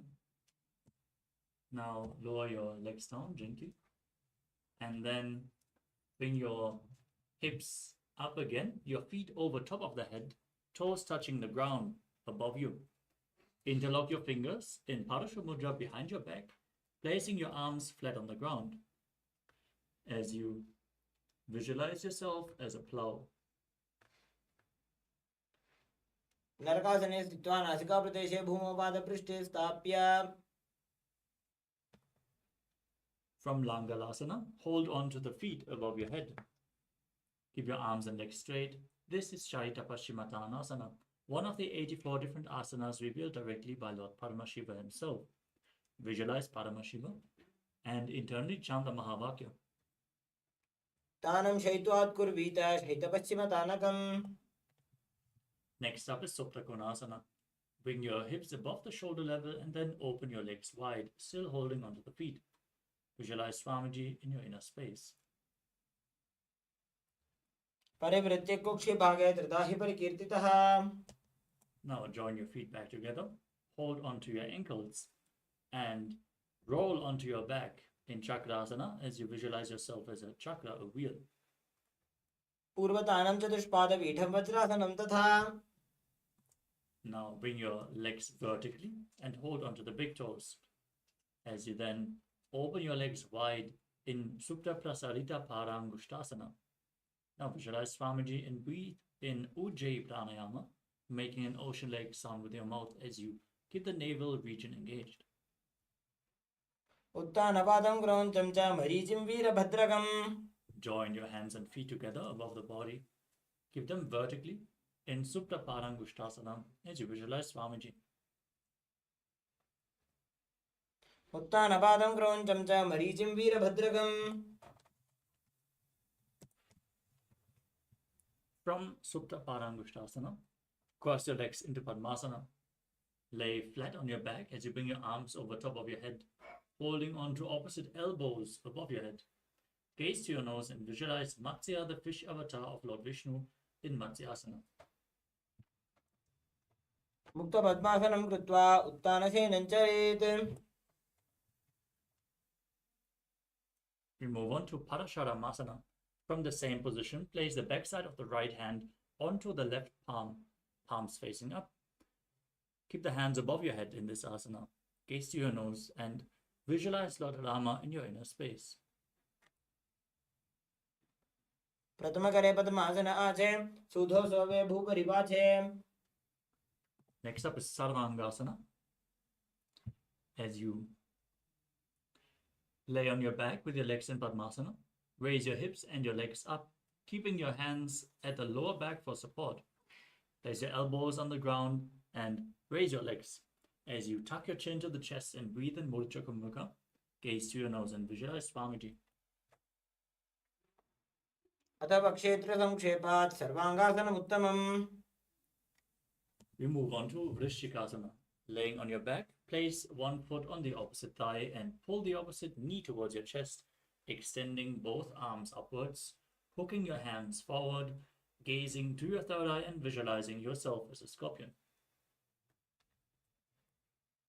प्रथमशेन सुधौ शीर्षके सन्धि सुदाखे. Now exchange the position of the feet. Repeat Vrishchikasana on the other side.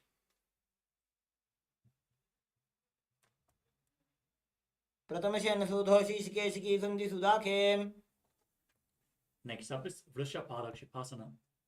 As you lay on your back, interlock your fingers behind your neck and lift both legs off the ground, alternating, pulling one knee against your chest back and forth without putting your feet down. Now visualize Swamiji and calmly breathe through your nose in Sahadra Kumbhaka. उत्तानशयनं कृत्वा अङ्गुलिभिः कन्द्रां बद्ध्वा. Next up is Maruttanasana. Laying on your back with the hands relaxed by your hips on the ground. Pull one knee against the respective ear, alternatingly, again and again, as you visualize Swamiji. सोत्तानवत्संस्थितिः कृत्वा चानुद्वयं पर्यायेन कर्णयोः संस्पृशेत्.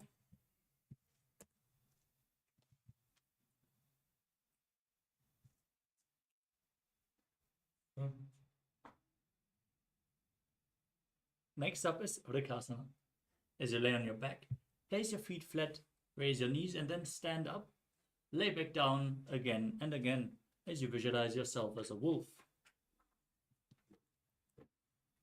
उत्तानशयनं कृत्वा पादतलाभ्यां भूमिं धृत्वा.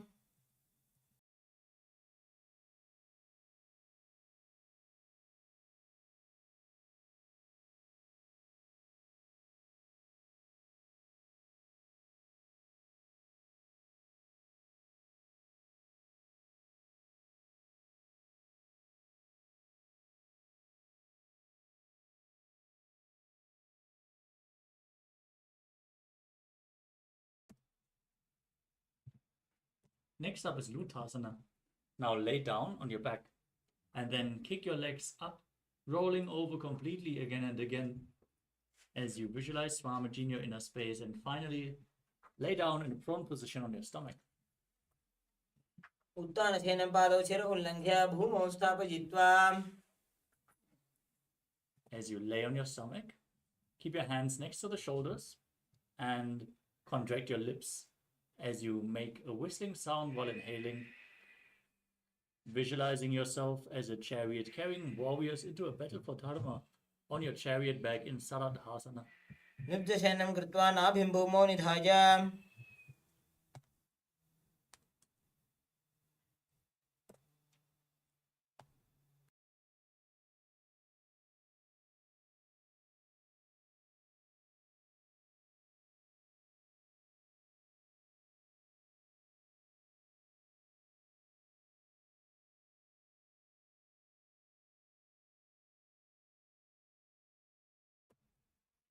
The next asana is Dehalyulanganasana. From the prone position, push your body up into a plank position and jump your feet in between the hands back and forth as you visualize yourself going beyond body and mind in Dehalyulanganasana. हस्तद्वयं बद्ध्वा तन्मध्यचरणद्वयम् उड्डानैव बहिरानीय. Next up is Jyotisha. From a standing position, lean forward and down, place your hands on the mat, and walk around on hands and feet as you visualize yourself as a wise 60-year-old elephant. अथ जात्यासनं वक्षे येन जातिस्मरो भवेत्. Next up is Lolitika Karana. Stand with your knees bent, the feet pointing outwards, and then raise your arms to shoulder level. Bend your elbows and move your arms around the body as you bend backwards and move your head in all directions.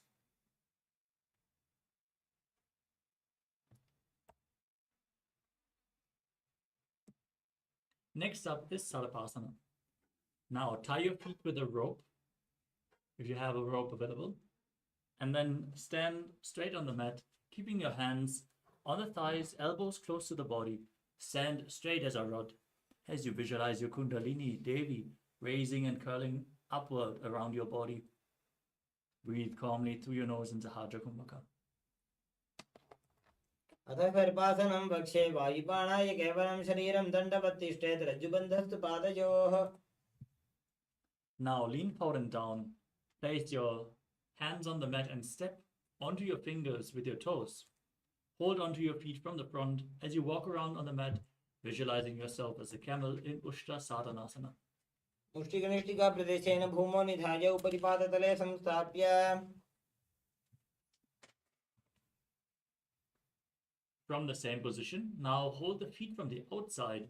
Walk around, visualizing yourself as a horse in Ashvasana. मुष्टिकनिष्ठिका प्रदेशेन भूमौ निधाय उपरि पादतले संस्थाप्य. Next up is Kapota Nitakasana. Now stand straight with your feet together, interlace your hands behind in Parashu Mudra, and pull your hands down towards your calves, opening up your chest widely as you visualize yourself as a soaring bird diving. पादतले भूमौ निधाय पृष्ठभागेन हस्तौ जङ्घापर्यन्तं नीत्वा. Next up is Tala Pushpa Putam Karana. Now stand tall with the palms together in Namaskara Mudra. Now gently bend your knees and keep the toes pointing outwards. Simultaneously, open up your palms and raise one heel off the ground, slightly lowering the waist and shoulder of the respective heel, visualizing yourself holding a bouquet of flowers and offering it to Paramashivam.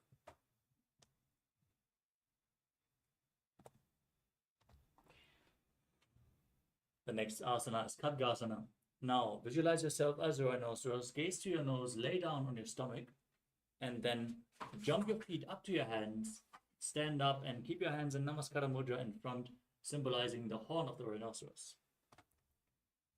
आसनं कृत्वा पादतलाभ्यां भूमिं धृत्वा. Next up is the Uttanottanam. Hold weights if you want to intensify this asana. Now sit down on the ground and stand back up again and again as you gaze to your nose and visualize Swamiji. पुनः पुनः उत्थातव्यम् असितव्यम् इति उत्थानोत्थानं भवति. Next up is Musadasana. Stand straight, raise your arms up above the head and jump repeatedly as you visualize yourself as a mace. सरलं स्थित्वा ऊर्ध्वं बाहु नयेत्. Next up is Uchchiya Shakasana. From a standing position, pull the sole of one foot towards your chest. Sit down and stand back up on the other leg, alternating the feet again and again as you gaze to your nose and visualize Swamiji in your inner space.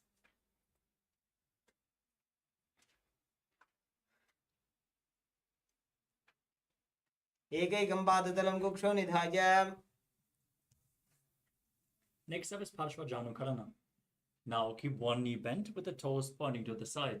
Raise the other knee against your chest, encircling the leg with your arm, the hand in a fist. Place the other hand on the inner respective thigh with the fingers pointing inwards.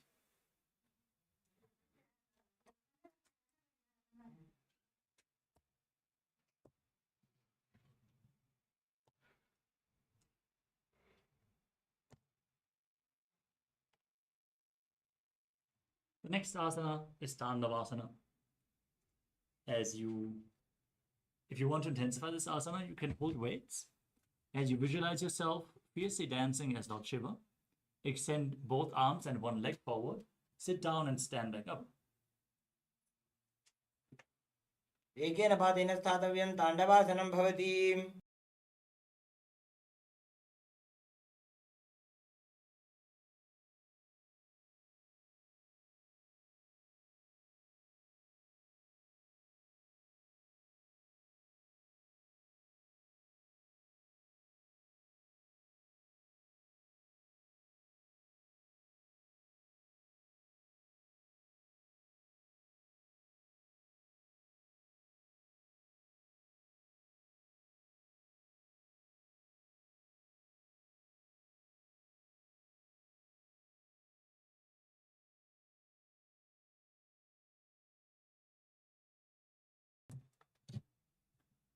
Next up is Brahmanasana. Now, place the left foot on the inner opposite thigh, stand erect on the mat like a rod, keep your hands by the sides and visualize yourself being blessed by Lord Brahma. ब्राह्मणासनमावक्षे यत्कृत्वा ब्राह्मणो भवेत्. Next up is Garudasana 3. Now stand tall, wrap the left leg over and around the right leg, and bring the left arm below the right, the hands together in Namaskara Mudra, visualizing yourself as Lord Garuda. उत्तानकूर्मपीठं च सिंहस्गारुडमेव च. Now bring the left foot on the right thigh and keep your hands relaxed by the side in Ekapadasana as you visualize Swamiji in your inner space. दक्षाङ्घ्रिं वामपादस्य जङ्घोपरि निधाय च. We move on to Dhruvasana. Now stand on the right leg, hold the left big toe and straighten out to the side as you rotate your body quickly on the standing leg, visualizing yourself as a North Pole star. एकेन हस्तेन दण्डरूपस्य एकस्य पादस्य अग्रं धृत्वा. Next up is Trivikramasana.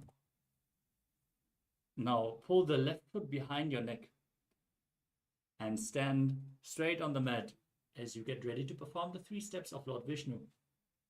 You can pull the leg towards your chest.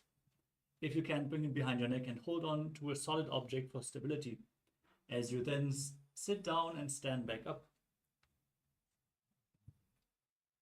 ग्रीवायां पादं संस्थाप्य स्थातव्यम् उत्थातव्यं त्रिविक्रमासनं भवति. Now repeat Parshvadranukarana on the other side. Put the other knee towards your chest with the other leg slightly bent, toes pointing outwards.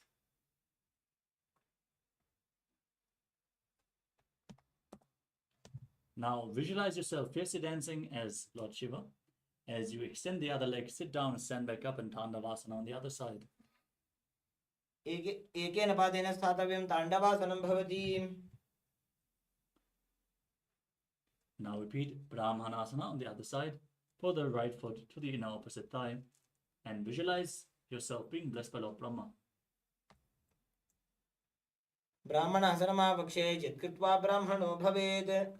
Now intertwine your arms and legs with the right foot over top, repeating Garudasana 3 on the other side, visualizing yourself as Lord Garuda. उत्तानकूर्मपीठं च सिंहस्गारुडमेव च.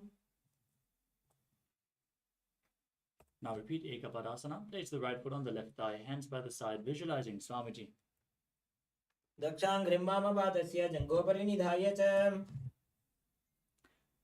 Now repeat Dhruvasana, the pole-star posture, as you rotate, standing on the left leg, holding onto the right big toe, visualizing yourself as the North Pole star. एकेन हस्तेन दण्डरूपस्य एकस्य पादस्य अग्रं धृत्वा.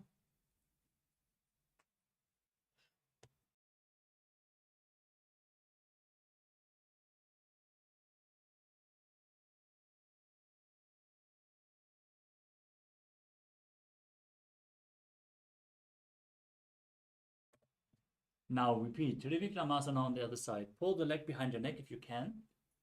Otherwise, keep it at your chest.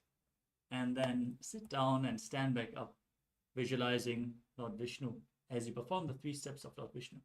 ग्रीवायां पादं संस्थाप्य स्थातव्यम् उत्थातव्यं त्रिविक्रमासनं भवति. Next up is Samana. Now stand on the mat with the heels together, toes slightly pointing outwards, keeping your arms slightly extended away from the body, fingers pointing one by one in this neutral pose. Calm down after this intense sequence of asanas as we get ready to continue with the final 100 asanas of this sequence, starting off with Godak Anjali Asana. Now stand erect and then bend forward, bringing both hands underneath the knees, interlocking the fingers in Parasha Mudra, as you then sit down in a squatting position and bring the finger lock towards your navel. Visualize the great sage Godagna, founder of the Natha Yoga Hindu Sampradaya, and breathe in Jiva Chala Kumbhaka, inhaling all the way, holding your breath, and by the force of your will, moving the prana up and down and through the limbs of your body. प्रथम हि बोहोवे बाहुरी नीचो पुनिहोवे.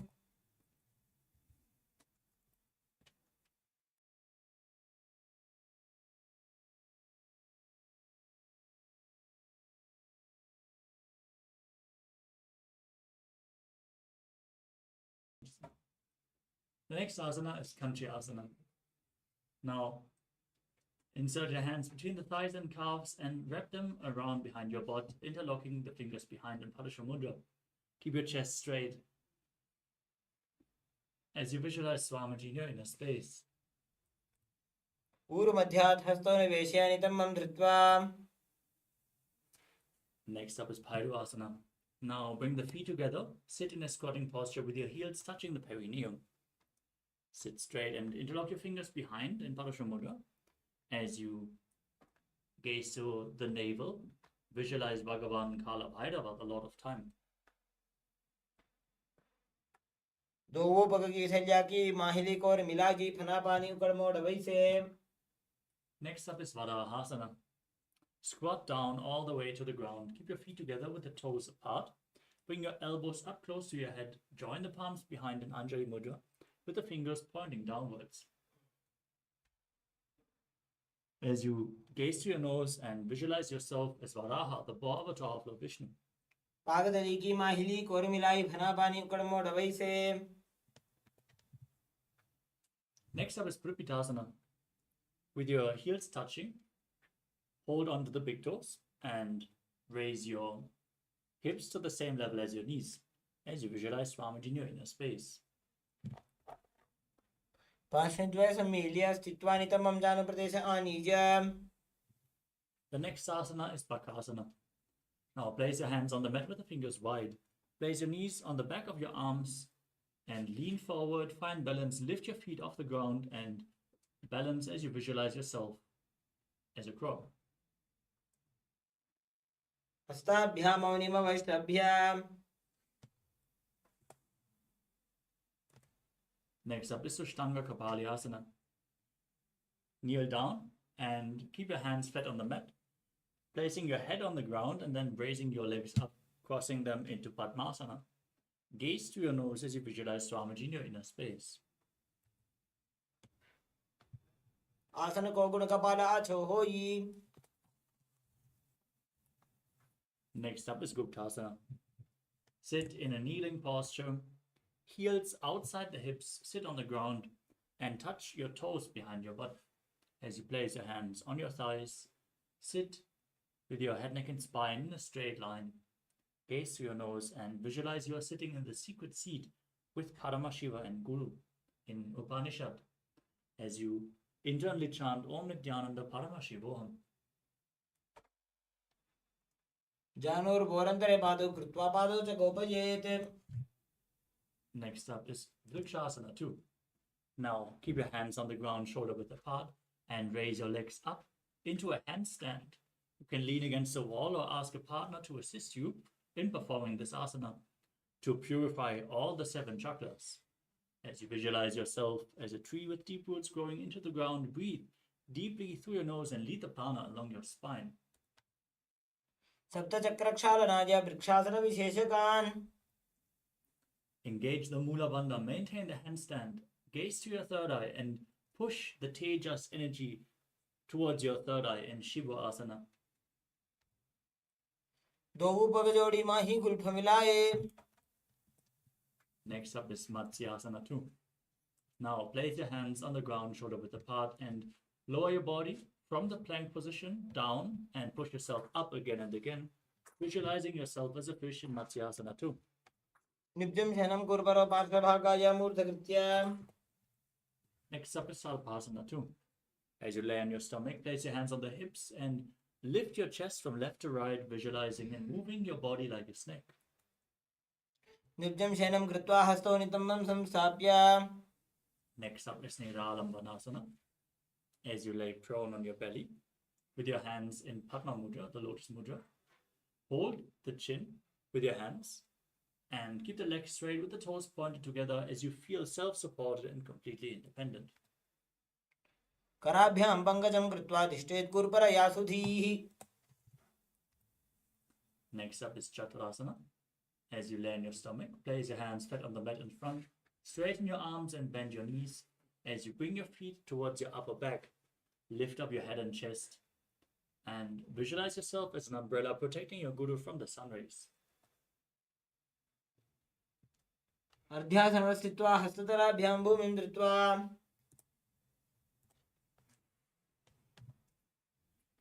Next up is Vajrasana. Now sit on your knees with the top of the feet flat on the mat, with the perineum on the heels, As you extend your arms forward, place your palms on the ground and your forehead as well. As you gaze to your nose and visualize yourself as Vajra, the weapon of Indra, symbolizing your indestructibility. इदानीं गर्भिणीनां योगाभ्यासो यथा लघु. We move on to Meshasana. Now, with your hands on the ground, push your hips up into Gajasana and alternate striking the ground with your hands as you experience yourself as powerful as a ram. गजासन संस्थितो एकैकं बाहुं भूमौ ताडयेत्.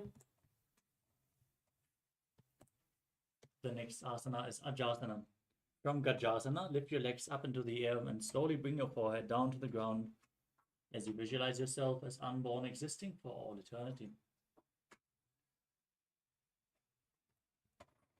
गजासन संस्थितो पादद्वये मन्त्राणि कृत्य.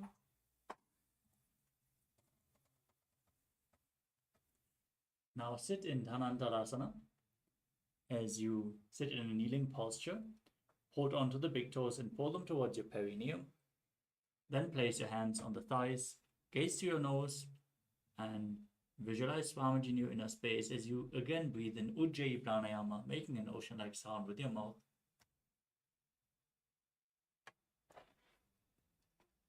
पूर्व विधि परिहाता की काकसी से उफणा शरा मोड़ी. Next up is the Angamuttanam. Now interlace your fingers in front and move your arms up, down, left, right in all directions, giving massage to various different joints and muscles of your body. As you then repeat the movement behind your back as well, visualizing Swamiji. हस्तयोः अङ्गुलीर्बद्ध्वा हस्तयोर्बध्यात् सर्वङ्गं निष्कासयित्वा. We move on to Garudasana form. Sit in Vajrasana with your heels under the perineum and then turn your feet sideways, toes pointing outwards, hands on the knees, visualizing yourself as Lord Garuda, flying Lord Vishnu and Lakshmi on his back. जङ्घोरुभ्यां धरां पीड्य स्थिरकायो द्विजानुना. Next up is Ananda Mandirasana. Now sit with your legs folded back, the toes pointing backwards, the knees wide, hold onto your ankles and push the front of your buttocks on the ground. As you gaze to your third eye, visualize yourself residing in the blissful space of a temple. अथ वक्षे वीरनाथ आनन्दमन्दिरासनम्. Next up is Mandukasana 2. Sit with your knees wide, the feet overlapping on top of your ankles. Keep your hands under the knees, gaze to your nose, and press your tongue up against the palate of your mouth, catching the nectar of immortality with your frog tongue as you visualize yourself as a frog performing Manduki Mudra. Perform Uddiyana Bandha and Mula Bandha in Mandukasana 2. पृष्ठं सम्पीड्य गुल्फाभ्यां जान्वङ्गे सबलयाकृतिः.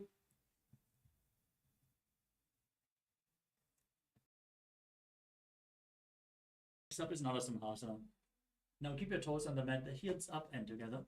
Place your perineum on the heels, your palms on the ground with the fingers spread, thumbs together as you gaze to the tip of the nose, stick out your tongue and exhale forcefully. Gaze through your nose and visualize Narasimha, the lion man avatar of Lord Vishnu in Narasimhasana.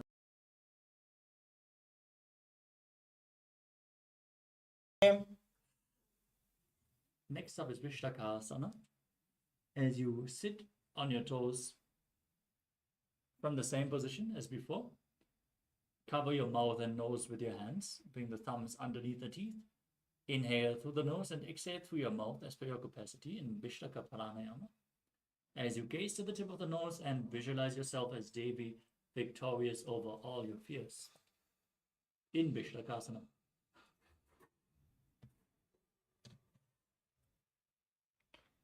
दो उपक की थलिया की माहिली को मिलाजी. Next up is Makarasana. Now keep the soles of the feet together, the top of the feet on the ground. Sitting on your heels, bend your elbows, bring your fingers to your armpits and imitate as if you are a monkey scratching itself, visualizing yourself as a playful monkey as you gaze to your third eye. दो उपक तली संपुट आने जिनके विष्टि भूमि पर इटाने. Next up is Vajrasangarasana. Now stand on your toes with the soles of the feet together, the knees spread wide apart, lifted off the ground, and hold on to opposite elbows behind your back. Gaze towards your nose and embody diamond-like strength for you and your Sangha, your spiritual community, in Vajrasangarasana.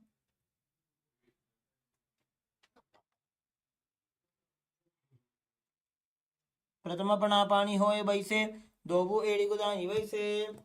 Next up is Kanjanasana. Now keep your toes down, ankles crossed behind, and sit on your heels as you place your palms to the side on the mat next to your body. Gaze to your nose and visualize perfect health beyond any and all physical or mental ailments, performing Uddiyana Bandha and Mula Bandha.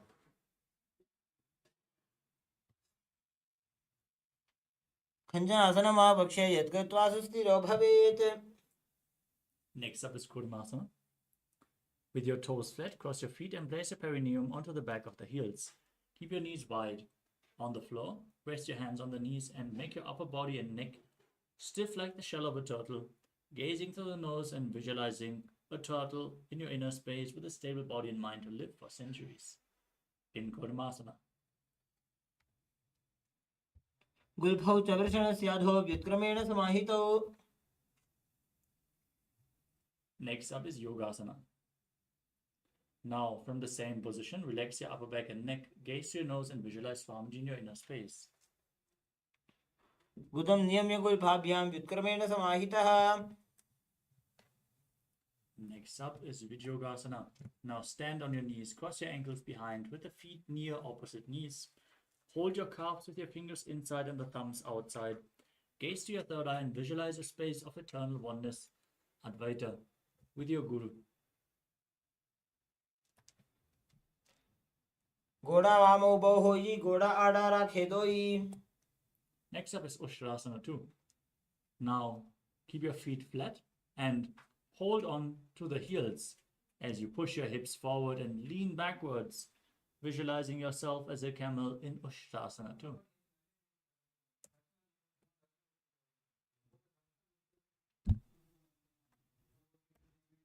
मेरुदण्डग्रन्थि दाढ्य संविपादयिषु पुमान्. Next up is Jyotisha 2. As you sit with your heels together, the hands on the soles of the feet, slowly lean backwards. Place your elbows down on the mat, followed by the back of your head. Gaze to the nose and experience yourself as a lotus blooming in Jyotisha 2.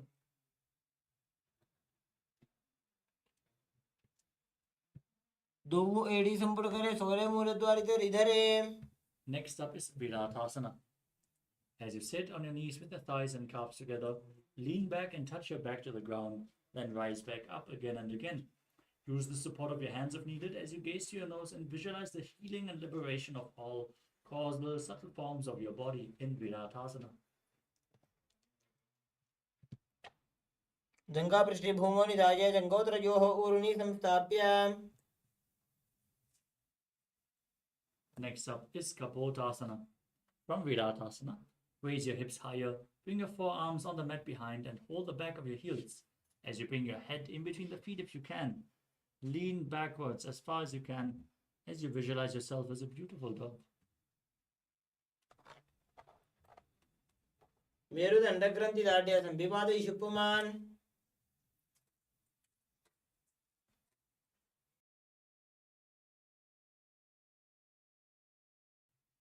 The next is the Varasana. Now, standing upright on your knees with the toes tucked, hold your arms with the opposite hands and gaze at the tip of your nose. Visualize Paramashiva fulfilling all your boons.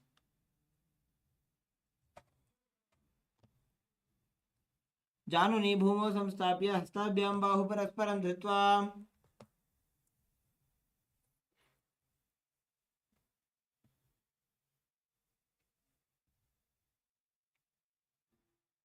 The next is the Varahasana 2. Now, keeping your knees together and toes tucked, lean forward and bring the elbows to the mat and hands holding the head. Lift the head and thumbs.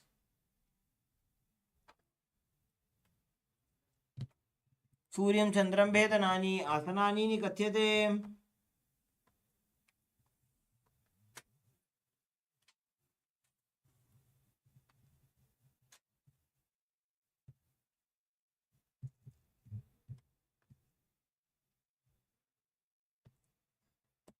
The next asana is Mundasana. Now kneel down and place your forearms on the ground, holding on two opposite elbows. Then interlock your fingers and place the crown of your head on the mat, supporting your head with your hands as you raise your hips. Walk the feet forward, lift your legs up and straighten them up into a headstand. You can lean against the wall for support if needed. As you gaze through your nose, breathe calmly through the nose in Sahajra Kumbhaka. Perform the Mula Bandha and visualize yourself as a log tree in Mundasana. अधो मुंडासनं वक्षे सर्वेषां प्राणिनां सुखम्.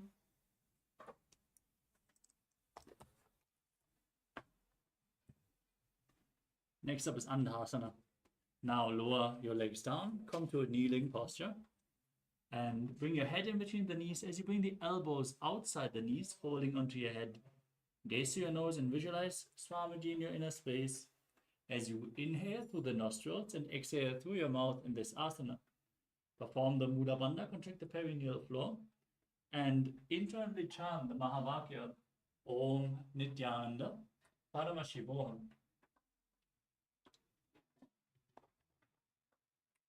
प्रथम पगदले समट हरावे कोरमाहिली उभे मिलावे.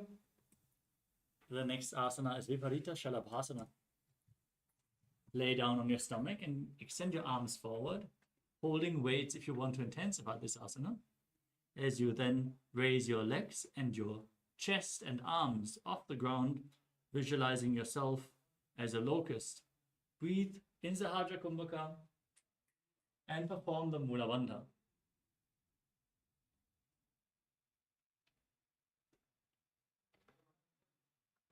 शरभासन भेदाश्च नटभेरुण्ड नामके गण्डभेरुण्ड सहिते शीर्षदण्डासनं तथा. Next up is Kapalasana. As you lay on your belly with your arms at the side, palms facing down, keep your forehead on the ground, your chest on the mat, and lift your legs up together. As you visualize yourself as a skull representing the mind with purified thoughts and the strong will to attain enlightenment in Kapalasana.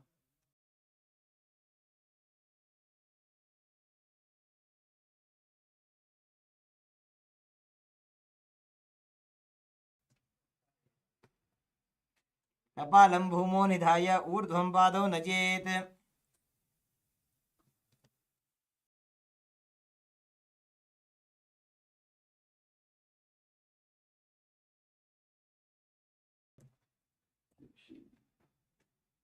Next up is Akasha Kapotasana. As you lay on your stomach, keep your hands by the sides, lift your legs up over your head and slowly place your feet on the mat in front of your head. Keep your palms flat on the mat. As you place the toes down, visualize yourself as a free and open dove. उष्ट्रासने स्थित्वा चरणौ भूमेरुत्थाप्य मस्तकोपरि नीत्वा. Next up is Chatakasana. As you sit in a kneeling posture, lean forward, place your navel on the knees and your forearms flat on the ground in front of you. Visualize yourself as a sparrow as you perform the Mula Bandha. कूर्परपर्यन्तौ हस्तौ धरामौष्टभ्य. Next up is Vrishikasana. With your forearms on the ground, raise your hips up and bring your legs over top of your head, touching your toes to the back of your head, visualizing yourself as a scorpion. विच्छेव पुच्छ प्रतिमां गिर्भाष्णे धृत्वा स्वशीर्षे चिबुकं विधार्यकौ. Next up is Vrishasana.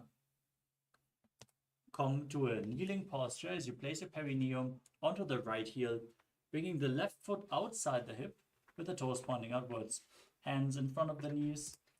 Visualize yourself as a bull and forcefully inhale through your nose in Antaranga Kumbhaka, holding the breath for a short while and then exhaling slowly again through the nose. Yame गुल्फे पादमूले वामभागे पदेतरम्. Next up is Lulasana. Now, from the same position, raise your knees off the mat.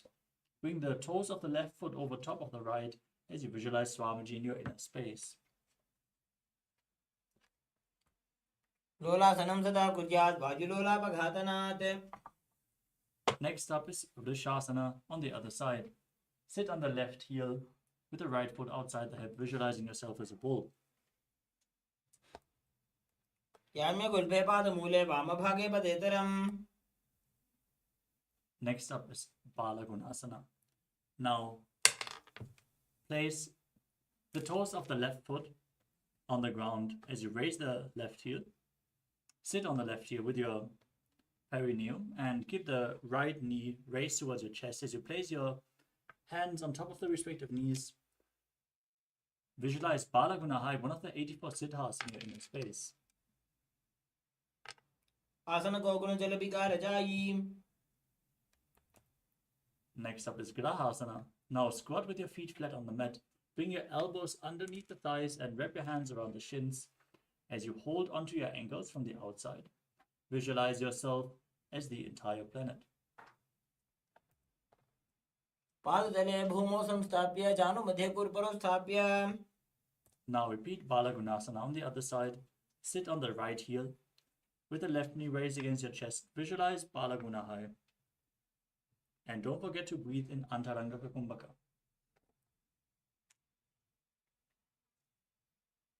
आसन को गुण जल विकार जाई.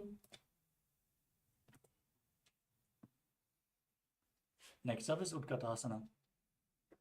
Now squat on your toes with the heels up and the knees off the mat. Place your perineum on the heels and your hands on the respective knees. As you keep your spine upright, hold weights if you want to intensify this asana. Visualize Swamiji in your inner space. युजस् पिजस् दीयत उर्वजानु यत्रासने पादतलद्वयो परि. Next up is Vajrasangarasana 2. Now, keep the toes tucked, heels and soles of the feet together, open your legs wide, and hold on to opposite elbows behind your back as you visualize Swamiji in your inner space.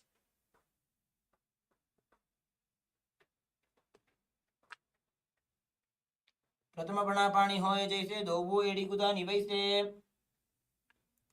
The next asana is Anilasana. From a squatting position, place your hands flat on the mat and step your heels onto your hands. Squatting down, keeping your arms straight, gazing to your nose and visualizing Swamiji in your inner space.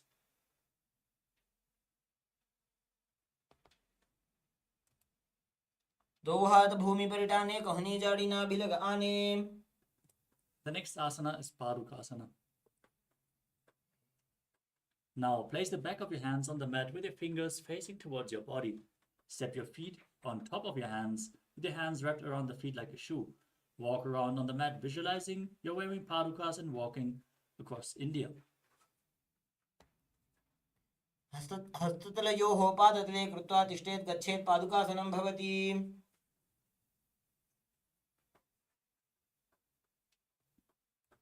Next up is Kukkutodanasana. As you place your palms on the mat, raise both feet upwards into the air and let them fall back down again and again as you visualize yourself as a rooster. हस्ततले भूमौ कृत्वा पादतले च ऊर्ध्वमुड्डानं कृत्वा.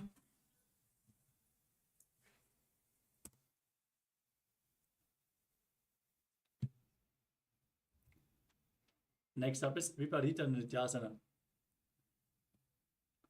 As you place your hands on the mat, raise your legs upwards into a handstand and move around on two hands, dancing. Feel yourself become free of all inhibitions. हस्ततलाभ्यां भूमिं वष्टाभ्य ऊर्ध्वपादाग्रे कुर्वन्.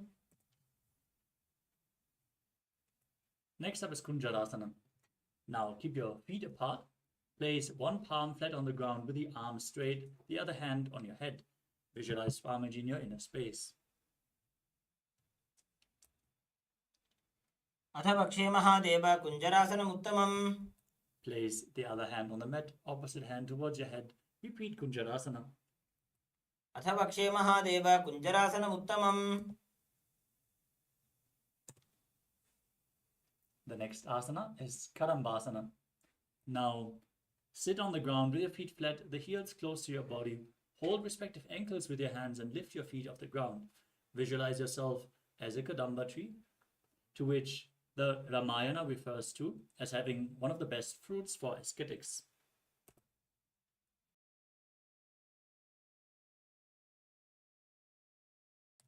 पार्श्वभ्यां भूमिं वष्टभ्य हस्तद्वयेन गुल्फौ धृत्वा. Next up is Pavanamuktasana. Now sit with your heels at the perineum.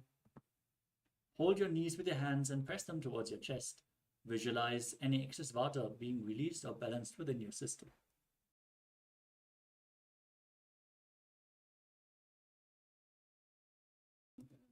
द्वयोस्तु पादयोः पाणिं लात्वा स्वस्थनितम्बके. Next up is Chakrasana. Sit and lift one leg behind your head and place both hands flat on the mat. Extend the opposite leg up and lift your entire body off the mat as you gaze up to your third eye and visualize yourself as a powerful source of energy. पूर्वतः चतुष्पादपीठं वज्रासनं तथा. Next up is Dhanurasana 2. Now keep one leg extended and hold onto both the big toes with the respective hands in Prana Mudra. Now pull the other foot towards your ear and visualize yourself as a bow. पादाङ्गुष्ठौ तु पाणिभ्यां गृहीत्वा श्रवणावधि. We move on to Ashtavakrasana. Now lift the left leg over top of the left shoulder. Bring the right foot across and hook it on top of the left foot. Lean forward and down. Extend both legs to the side. Balance on your arms as you visualize yourself as a flying crane. वासिष्ठमथ कौण्डिन्यमूर्धकुक्कुटमेव च. We move on to Pranasana. As you place the right foot on the left thigh, bring the left foot flat on the ground and bring the left shoulder underneath the left knee as you push the right knee down. Gaze to your third eye and visualize you're immortal, able to exist solely from prana.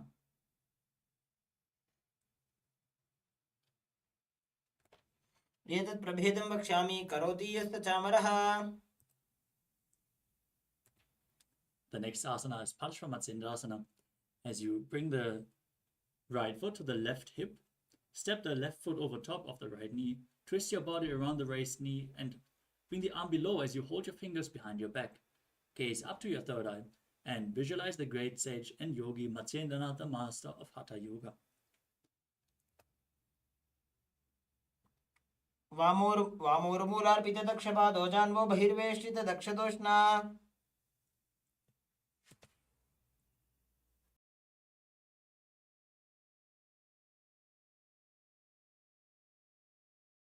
Now repeat Chakrasana on the other side. Bring the other foot behind your head, hands on the ground, lifting up your body as you gaze to your third eye and visualize yourself as a powerful source of energy.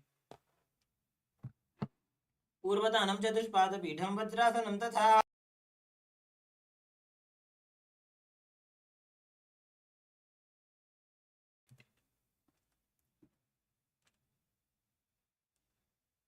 The next asana is Dhanurasana 2. Now hold both big toes in Prana Mudra and pull the other foot towards your ear as you visualize yourself as a bow. पादाङ्गुष्ठौ पाणिभ्यां गृहीत्वा श्रवणावधि. Now hook the right foot over top of the right shoulder and the left foot over top of the right, extending the legs to the side, leaning forward, balancing on your arms and visualizing yourself as a flying crane in Ashtavakrasana. वासिष्ठमथ कौण्डिन्यमूर्धकुक्कुटमेव च. Now repeat Pranasana on the other side with the left foot on the right thigh, right knee raised, right shoulder beneath the right knee, and gazing to your third eye as you visualize yourself being immortal, able to exist from prana. एतत् प्रभेदं वक्ष्यामि करोति यस्य चामरः.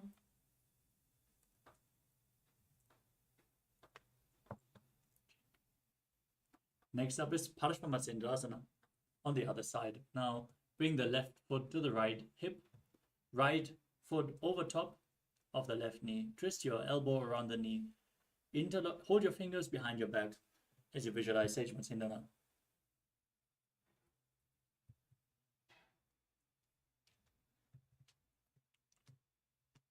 पार्श्वाभ्यां धृत्यते यास्तु पार्श्वमत्स्येन्द्रमुत्तमम्. The next asana is Ardha Paschimottanasana. Now keep one leg extended and press the other heel against your perineum as you lean forward and down, holding onto the front foot, bringing your head to the knee as in Paschimottanasana. Now visualize Swamiji and perform the Jivachala Kumbhaka, which is inhaling the prana deeply, holding it and moving it up and down, left and right through your limbs by the force of your will. एकं पादं प्रसार्य एकं पादस्य पार्श्वनासीवनी सम्पीड्य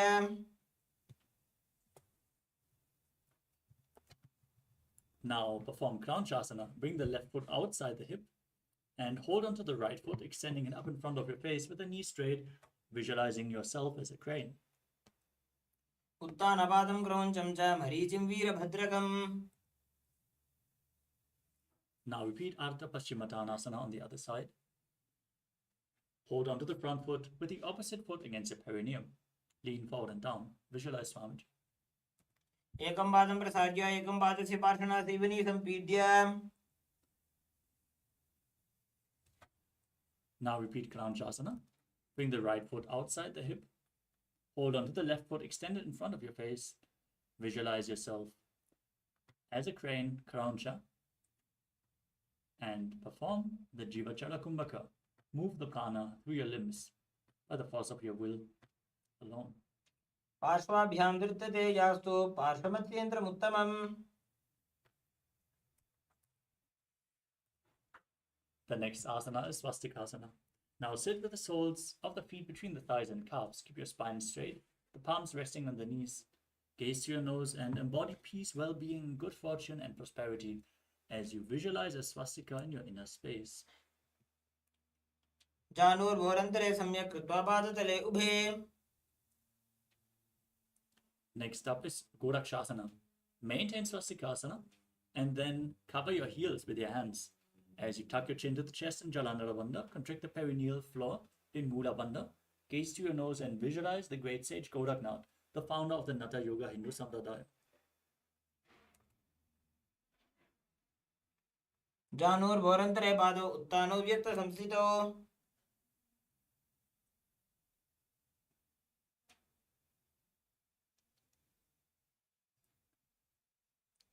Next up is Bhagasana 2. Now bring the left heel against the perineum, the right foot on the left thigh, and then gaze to your third eye, visualize Swamiji, meditate on Arihanta, the enlightened one. As you inhale all the way, close your mouth with ring and little fingers, the nostrils with the middle fingers, the eyes with the index fingers, and the ears with the thumbs in Shanmukhi Mudra. वामपार्श्वमुखं संस्थाप्य दक्षाङ्घ्रिवामजगने.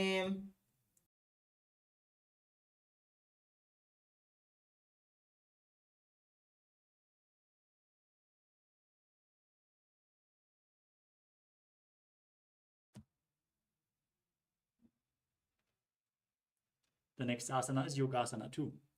Now maintain your feet on top of opposite knees and place the back side of your hands on the ground, palms facing up next to your body. Gaze to your nose, visualize Swamiji as you roll up your tongue and stick it out, inhaling through the rolled up tongue in Kakachanchu Kumbhaka. उत्तानौ चरणौ कृत्वा संस्थाप्योपरि जानुनोः आसनोपरि संस्थाप्य चोत्तानं करयुग्मकम्. The next asana is Urdhva Kukutasana. Now, place the palms of your hands on the side next to your body and lift your body up while sitting in Padmasana. Visualize yourself as a rooster as you do so.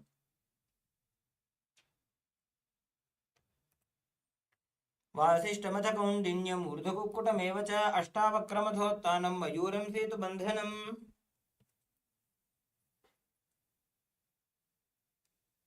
The next asana is Siddha Haratali Asana.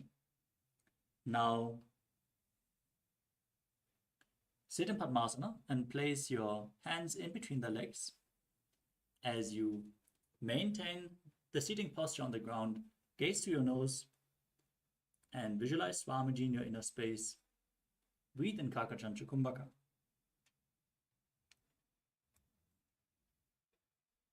प्रथम पद्मासन को करे गोडासन्धि माहि करिधरे. Now push your hands in the ground, gaze to the nose, and visualize yourself as an elegant swan as you balance above the mat in Padmasana, performing Hamsasana. कुक्कुटासनं स्थित्वा स्कन्धपर्यन्तं ऊरोनि नीत्वा. Next up is Karmukasana. Push your hands in between the legs, behind your body as you lean forward, and interlock your fingers on the ground behind you, placing your forehead on the mat. As you visualize yourself as Pinaka, Lord Shiva's bow.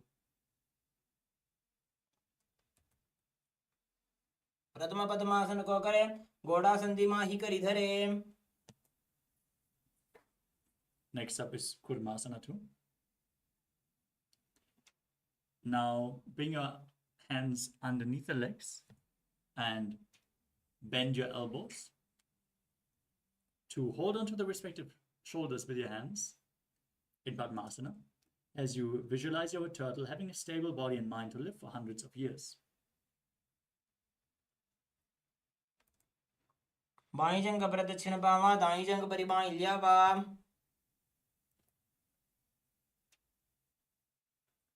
Now tuck your chin to the chest from the same position. Lock your throat in Jalandhara Bandha, gaze to the nose, and rejoice, knowing you're sitting in Shiva's secret knot posture, Kranti Vedasana. अथ पक्षे नीलकण्ठ ग्रन्थिभेदासनं शुभम्. Next up is Uttana Kurmasana. From the same position, roll onto your back, gaze to your nose, keep holding onto the shoulders as you embody a turtle laying on its back. कुक्कुटासनबन्धस्थं कराभ्यां धृतगन्धरं पीठं कूर्मवदुत्तानम् एतदुत्तानकूर्मकम्.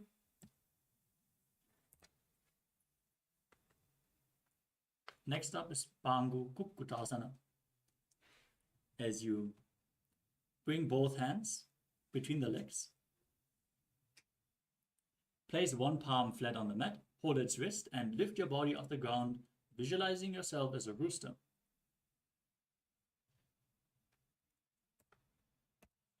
कुक्कुटासनं स्थित्वा एकेन हस्तेन अन्यस्य मणिबन्धं धृत्वा.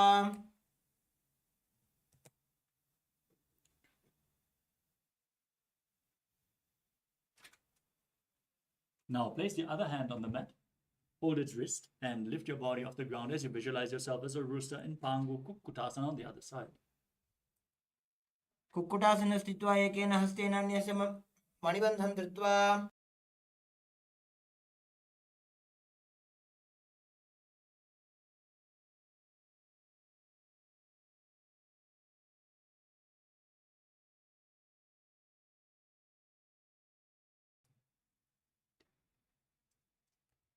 Next up is Grittasana. As you sit in Padmasana, place your elbows on the toes. Interlock your fingers in Parashamudra. Rest your chin on the fingers as you press your thumb against the throat. Now, visualize you have gone beyond all greed and covetous.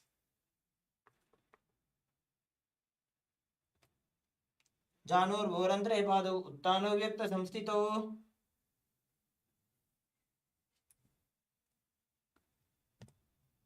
Next up is Padmasana 3. Sit in Padmasana and place one hand over the other with the palms facing up. Now, keep your spine straight, gaze to the nose, engage all three bandhas as you visualize Swamiji in your inner space.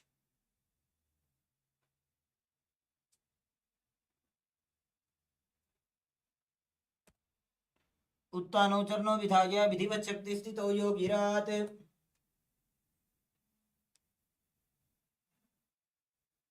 Next up is Padmasana 4.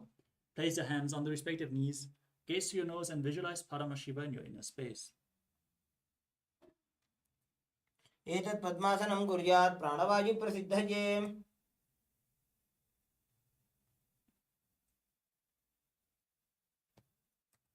Next up is Karmakasana.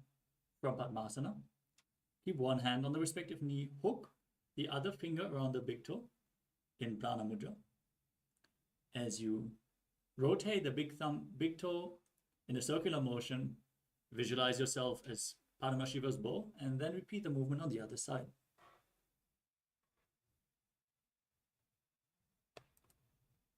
अथान्यासनमावक्षे योगपूरकरक्षणात्. Now cross your arms behind your back and hold on to the big toes. As you sit in Padmasana, gaze to your nose and visualize yourself as Paramashiva's bow engaging all three bandhas.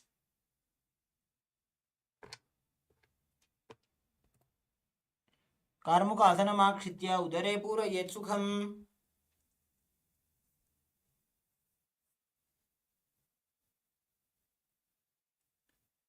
The next asana is Tridhasana.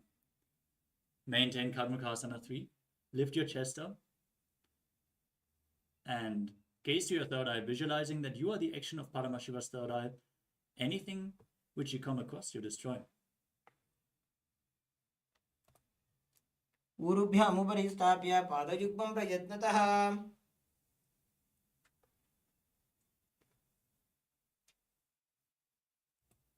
The next asana is Navagrahas. Maintaining your arms crossed behind your back, lay down with your legs in Padmasana. Gaze to the nose and visualize yourself as a snake as you breathe calmly through your nose in Sahaja Kumbhaka. प्रथम पद्मासन कोठाने दो हाथ पाछाने आने. Next up is Kandukasana. Lay on your back and pull your knees towards your chest as you squeeze your body into a ball.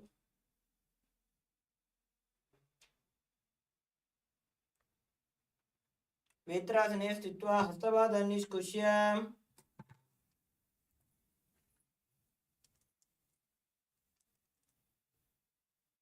Next up is Urdhva Pavanasana.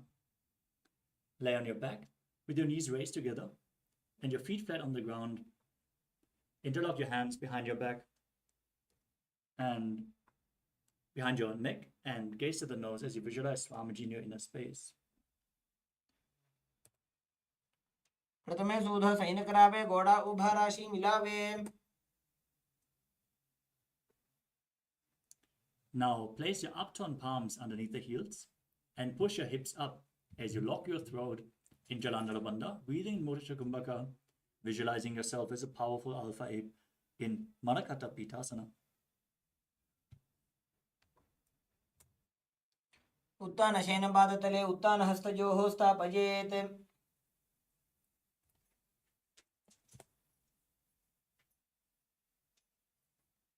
Next up is Uttana Shiki Pitakasana. Now bring your hands to the lower back and raise your hips as you stretch your toes, gaze to your nose and visualize Swamiji in your inner space.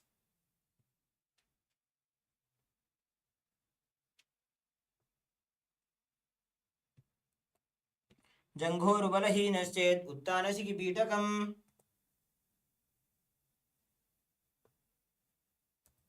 Next up is Narakasana.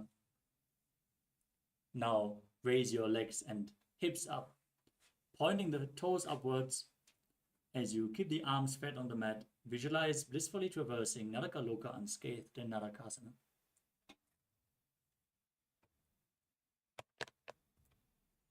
ग्रीवाकण्ठेन भूमिं विष्टम्भ पादाग्रद्वयमूर्ध्वं नयेत्. Next up is Tiryannaukasana. Now bring your arms to the lower back and keep your legs straight, then slowly lower and anchor them, engaging your core as you visualize yourself as a boat crossing the ocean of samsara. नौकावत् स्थित्वात् ऊर्ध्वं पादाग्रद्वयं नयेत्. Next up is Dajasana. Now bring your hands back down on the mat. Keep your legs straight like a flagpole as you visualize yourself as the KAILASA flag respected across all nations.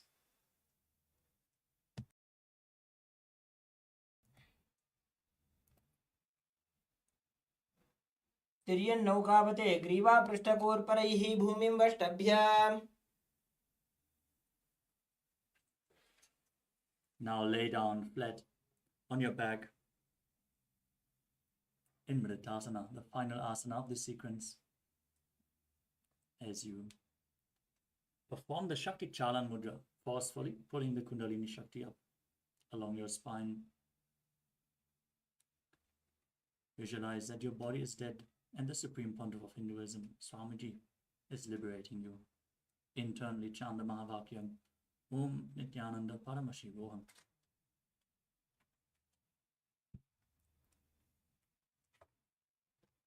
उत्तानं शववद्भूमौ शयनं तु शवासनं शवासनं श्रमहरं चित्तविश्रान्तिकारणम्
Now slowly return to your physical body. Start to wiggle your fingers and toes, your wrists and your ankles, your elbows and your knees. Pull your knees up towards your chest and circle your legs with your arms. Rock your body from side to side and return to a comfortable seated position. Congratulations, you completed the Dvitiya Vinyasa Krama, all 308 asanas of the sequence. Now we are going to move on to the power manifestation session. So stay tuned, manifest the Shaktis of Paramashiva as